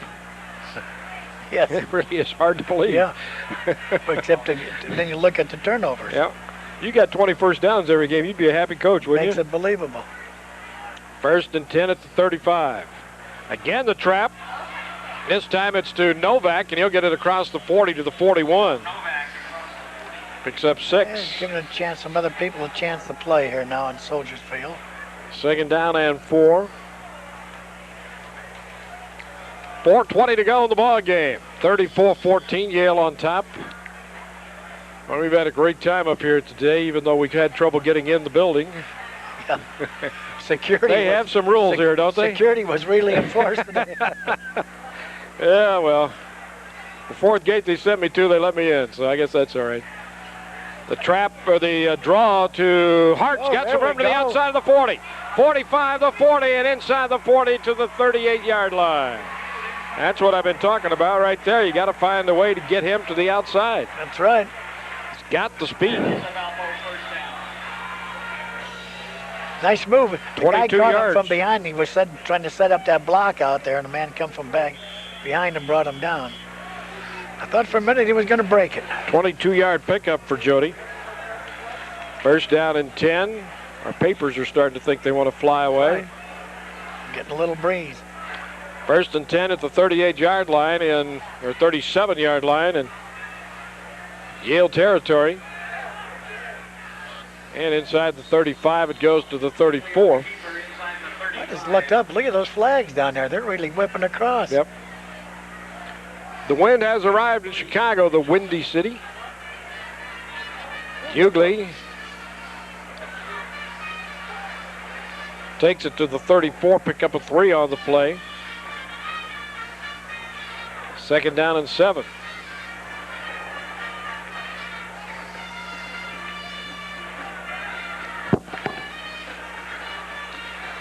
Well, Yale and Valparaiso both had their pep bands here tonight. Hughley fires it out here, and he bounces it in front of Swopes. The LaPorte High School band performed at halftime, did a great job.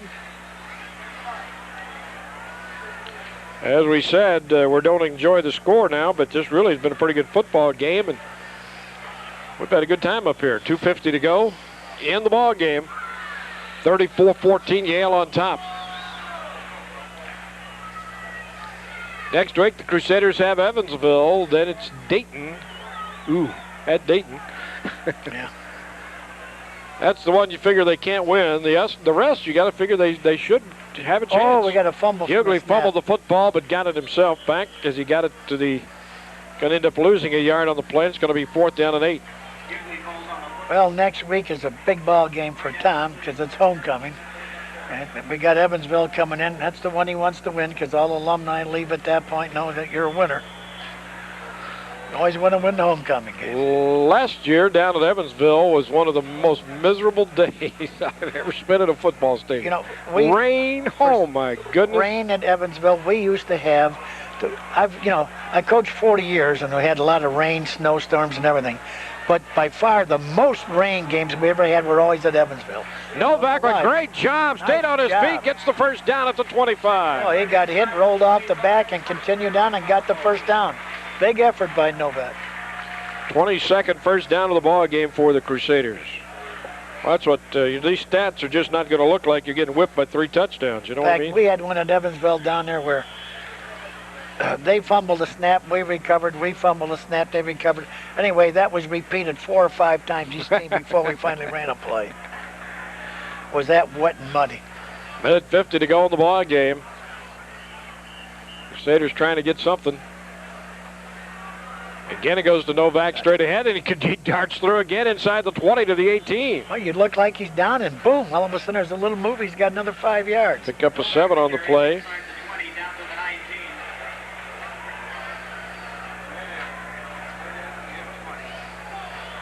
Second down and 3. I begin to wonder. I wonder if our Valpo crew is on the sticks. The boys from the Lions Club. Well, I don't think so, but I'm not sure about that. They're probably Soldier Field boys. Well, I don't know. Hughley pump fakes, now fires to the corner of the end zone, and the receiver turned to the inside. Somebody was on the wrong page. That was a spot pass. Hughley threw it to the corner of the end zone, and the receiver had gone to the inside, way short of there. The only one in the end zone was a defender. Yale, Eli. Yep. An Eli. Why did they change from Eli to Bulldogs? I like Eli. Yeah, right. I like it. It's distinctive. I don't know what an Eli is, but I like it. He sells cheesecake. A good cheesecake. 3rd down and 3. Hughley goes back to throw, stands in, is going to cut from the backside, and down he goes. And we just had stuff blow all over the place up here. Hughley was caught from the backside. He never saw him coming, and down he goes all the way back at the timeout 25-yard line. A loss of 7 on the play. And it's going to be 4th down and back to almost 10. 54 seconds to go in the ball game. We'll keep it here. The Crusaders are going to fall to 1-4 on the year.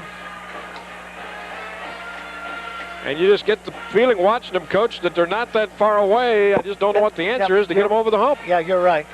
A win is the answer. Get away from these turnovers. Turnovers killed us tonight. Oh, the National Museum of Art, Romania. Yeah, we've got the big show I've been down there. You been to that? Oh, yes. Oh, that's something. I'm not an artist. Bright and early. In fact, I had the Romanian gals, the curator, and that over the house for dinner. Is that right? You didn't invite me? Pardon? Oh, we wanted to keep good relations. Aren't I artsy enough for you? Hey, you know, I'm one of the. I know so much about art. I look at the Mona Lisa and I see an old lady. 54 seconds to go. I'll tell you, we had the docent, as they called him, I guess. Right, docent. Who explained what was going. I mean, when you get somebody who knows what they're talking about, explain it. You can see it. It's much better.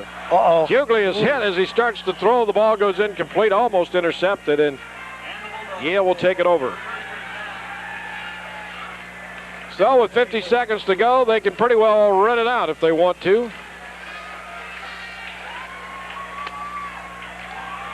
And I think that's exactly what they'll do.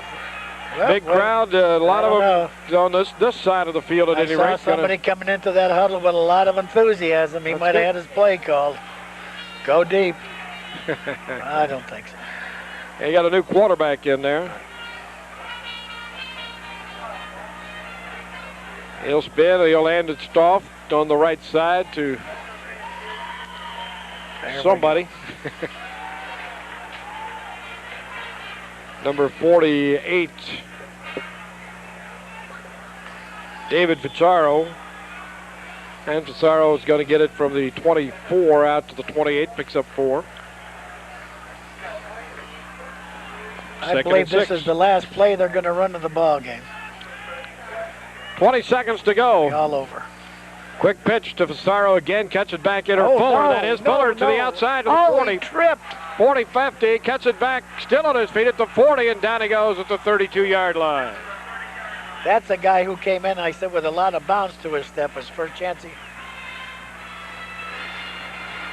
Well, he's been in most of the game. Matter of fact, he now has, according to my unofficial statistics, 156 yards. Yeah. He ran, he was a leading rusher in their last ball game against Connecticut. Maybe they didn't figure he had enough yards today. Well, there goes the clock, and there goes the ball game. And that's it. Clock's going to run down. There will be no more plays in this one as the Valparaiso Crusaders lose to the Yale Bulldogs by the final of 34-14. That score not indicative of the football game that we saw here tonight, but nonetheless, Yale takes home their first victory of the year. They leave the night 1-2. The Crusaders have fallen for the 4th straight week and fall to 1-4. Coach and I'll be back in a moment. You're watching the Northwest Indiana Television Sports Network. Of the thousands of investments available today, some of the most exciting are right here in the Midwest. Where do you get research and advice on them? Many Wall Street firms overlook these corporations. But Robert W. Baird & Company has an international reputation for research, and Baird closely tracks these and 300 other corporations, publishing their recommendations in timely research reports. For more information on what Baird Research can do for you, call Baird in Valparaiso at 464-4906. Baird, better results from better research. Welcome to the First United Methodist Church of Valparaiso. We are a servant community of Jesus Christ dedicated to make disciples through a wide variety of worship, Christian education, service, and fellowship opportunities for all ages and stages of life. Join us on Sunday morning for worship at 8:30, 9:45, or 11. Grow as a disciple of Christ through study and reflection in Sunday school at 9:45. We're located 1 block north of the courthouse in downtown Valparaiso. Please come. We want to share the hospitality of Christ with you. And back we are. You see a dejected Valparaiso Crusader team walking off. They'll huddle up down here in the end zone, or at least that's their normal practice, and talk it over a little bit before they go into the locker room. But an effort tonight, statistically, it looks like a very, very close football game, but Coach, but it got away in the second half, and Yale ends up winning by 20, but we talked about it. You can't have 6 turnovers in a ball game and expect to beat somebody. Yeah, it's easy to make a wrap up on the ball game with that. As you said, 6 turnovers, you don't win football games, and they were all cost, well, what? 3 of them cost touchdowns right away. Touchdowns right off the bat, you know, and you don't beat that. Otherwise, like you said, we're playing better football, but we're making some costly mistakes at the wrong time. Turnovers, of course, being one of them, but there was a couple penalties in there, too, that hurt us on a drive down in here that we don't need to have. Well, the Crusaders trailed 7-0 at halftime, came out to start the second half, forced a fumble on the kickoff, took it in for a touchdown as Paul Van Dam found Kaya Swopes for the last 8 yards for the score. The extra point kick by Eric Strasser made it 7-7, and at that point, it looked like the Crusaders had the momentum. They had dominated the latter part of the first half. They started off well in the second half. You figured they had momentum, but then you got to give Yale credit. They came down with their only really good drive of the ball game. They went 68 yards and 9 plays for a touchdown, and it just seemed like that turned the momentum their way, and the Crusaders never got back in it. Exactly. As you said, their best drive of the whole ball game came right after our touchdown at the half. It couldn't have been at a better time for them and a worse time for us. it was the key to the ball game. But they marched down. You know, the thing I like with it right now is that Van Dam probably had his, even with all the interceptions, probably had his best ball game right now, at least throwing the football. Unofficially, I had him 21 out of 42 for 201 yards in the ball game. Of course, there were 5 interceptions that are included in that. And to give you very truthfully, 2 of those interceptions probably weren't his fault. The other probably were. The one tip I'm saying was probably his fault because he tried to force it into triple coverage, and right. you just can't do that. But other than that, I agree with you. I think this was the strongest effort Paul's had all year. But it just wasn't enough. If we're going to keep that flat passing, he better learn to look it off first. He better learn how to start running over to cover it. Get somebody out there. We'll take a look at these statistics in the ball game here in a moment. After we take this break, you're watching the Northwest Indiana Television Sports Network.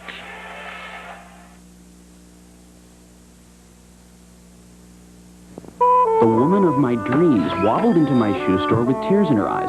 I said, I hope you just broke up with your boyfriend. No, these heels are killing me. That's when I realized Birkenstocks were beautiful. I explained how the Birkenstock footbed cradles and supports. Then I slipped one onto her perfect foot.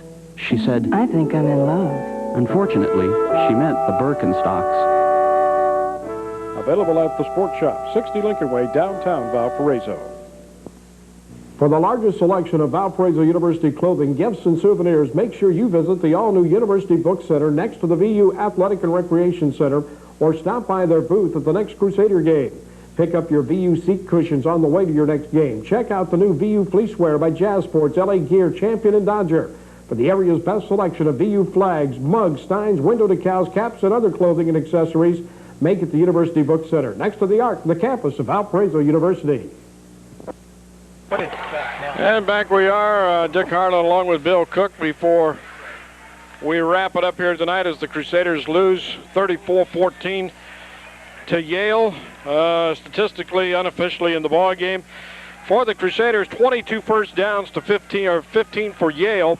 Passing in the ball game, Crusaders 21 out of 46 for 201 yards, 8 out of 19 for 121 for Yale. Crusaders with 134 yards on the ground, not too bad, but Yale had 243, 180 some of those in the second half of the ball game, Coach. And right. for the day, 364 for the game. For Yale, 335 for the Crusaders. You look at those, and you wouldn't think it's a 34-14 game. And as we've said over and over again, the difference is turnovers and giving Yale too many opportunities. Rushing in the ball game, Fuller, 156 yards on 17 carries. And for the Crusaders, the leader, Bob Cracknell, 15 carries, 56 yards. Paul Van Dam with 43 yards on 8 carries. And Jody Hart, 29 yards on 4. Hart also caught 6 passes today for 41 yards. Eric Zadro caught 4, and Craig Fenton caught 3. Paul Van Dam's biggest passing day of the year. But the turnovers were critical and basically make you a 1-4 football team. And the Yale quarterback coming in the second half put a spark to him that helped him out tremendously too. Well, they told us he would not play. He did, and it really was a big difference in their offense. It's right. Amazing how much better their offense worked when he was in there, but that's why he's the starter. That's right. And he looked perfectly healthy to me. I don't know what they were holding him for. Well, next week, the Crusaders take on Evansville at Brown Field on Saturday, and I'd like to encourage you to come out and see that game Saturday. And if you can't do that, of course, or even if you do, you can join us here next week for the telecast of that Evansville VU game on the 16th at 6:30 here on Multimedia Channel 23, or the replay at 12:30 on the 17th. And our next telecast will be volleyball, girls high school volleyball, Thursday night, 6:30 on Channel 23, or Friday or Saturday afternoon, I should say, at 12:30. Our next high school football game, Valparaiso High School and Portage, next Tuesday. Enjoyed it, Coach. Hopefully next time we'll get a better result. Well, homecoming, we're going to be up for homecoming. Thank goodness that's coming up right now. And I think with this, we're just that close. Perhaps next week we're going to put it together and get a good win. So that's going to do it for us from Soldier Field, where tonight the Valparaiso Crusaders lose to the Yale Bulldogs by the final of 34-14. Tonight's game presented in part by Valparaiso Orthopedic Clinic, Burrell Ford, the Brown and Gold Sports Digest, Valparaiso University, Valparaiso Pet and Hobby, Robert W. Bayard and Company, Domino's Pizza, Multimedia Cablevision, First United Methodist Church, The Sports Shop, University Book Center, and Indiana 105. Hope you enjoyed it. The final once again, Yale 34, Valparaiso 14. Till next time, for Coach Bill Cook, this is Dick Harlan. Good night, everybody.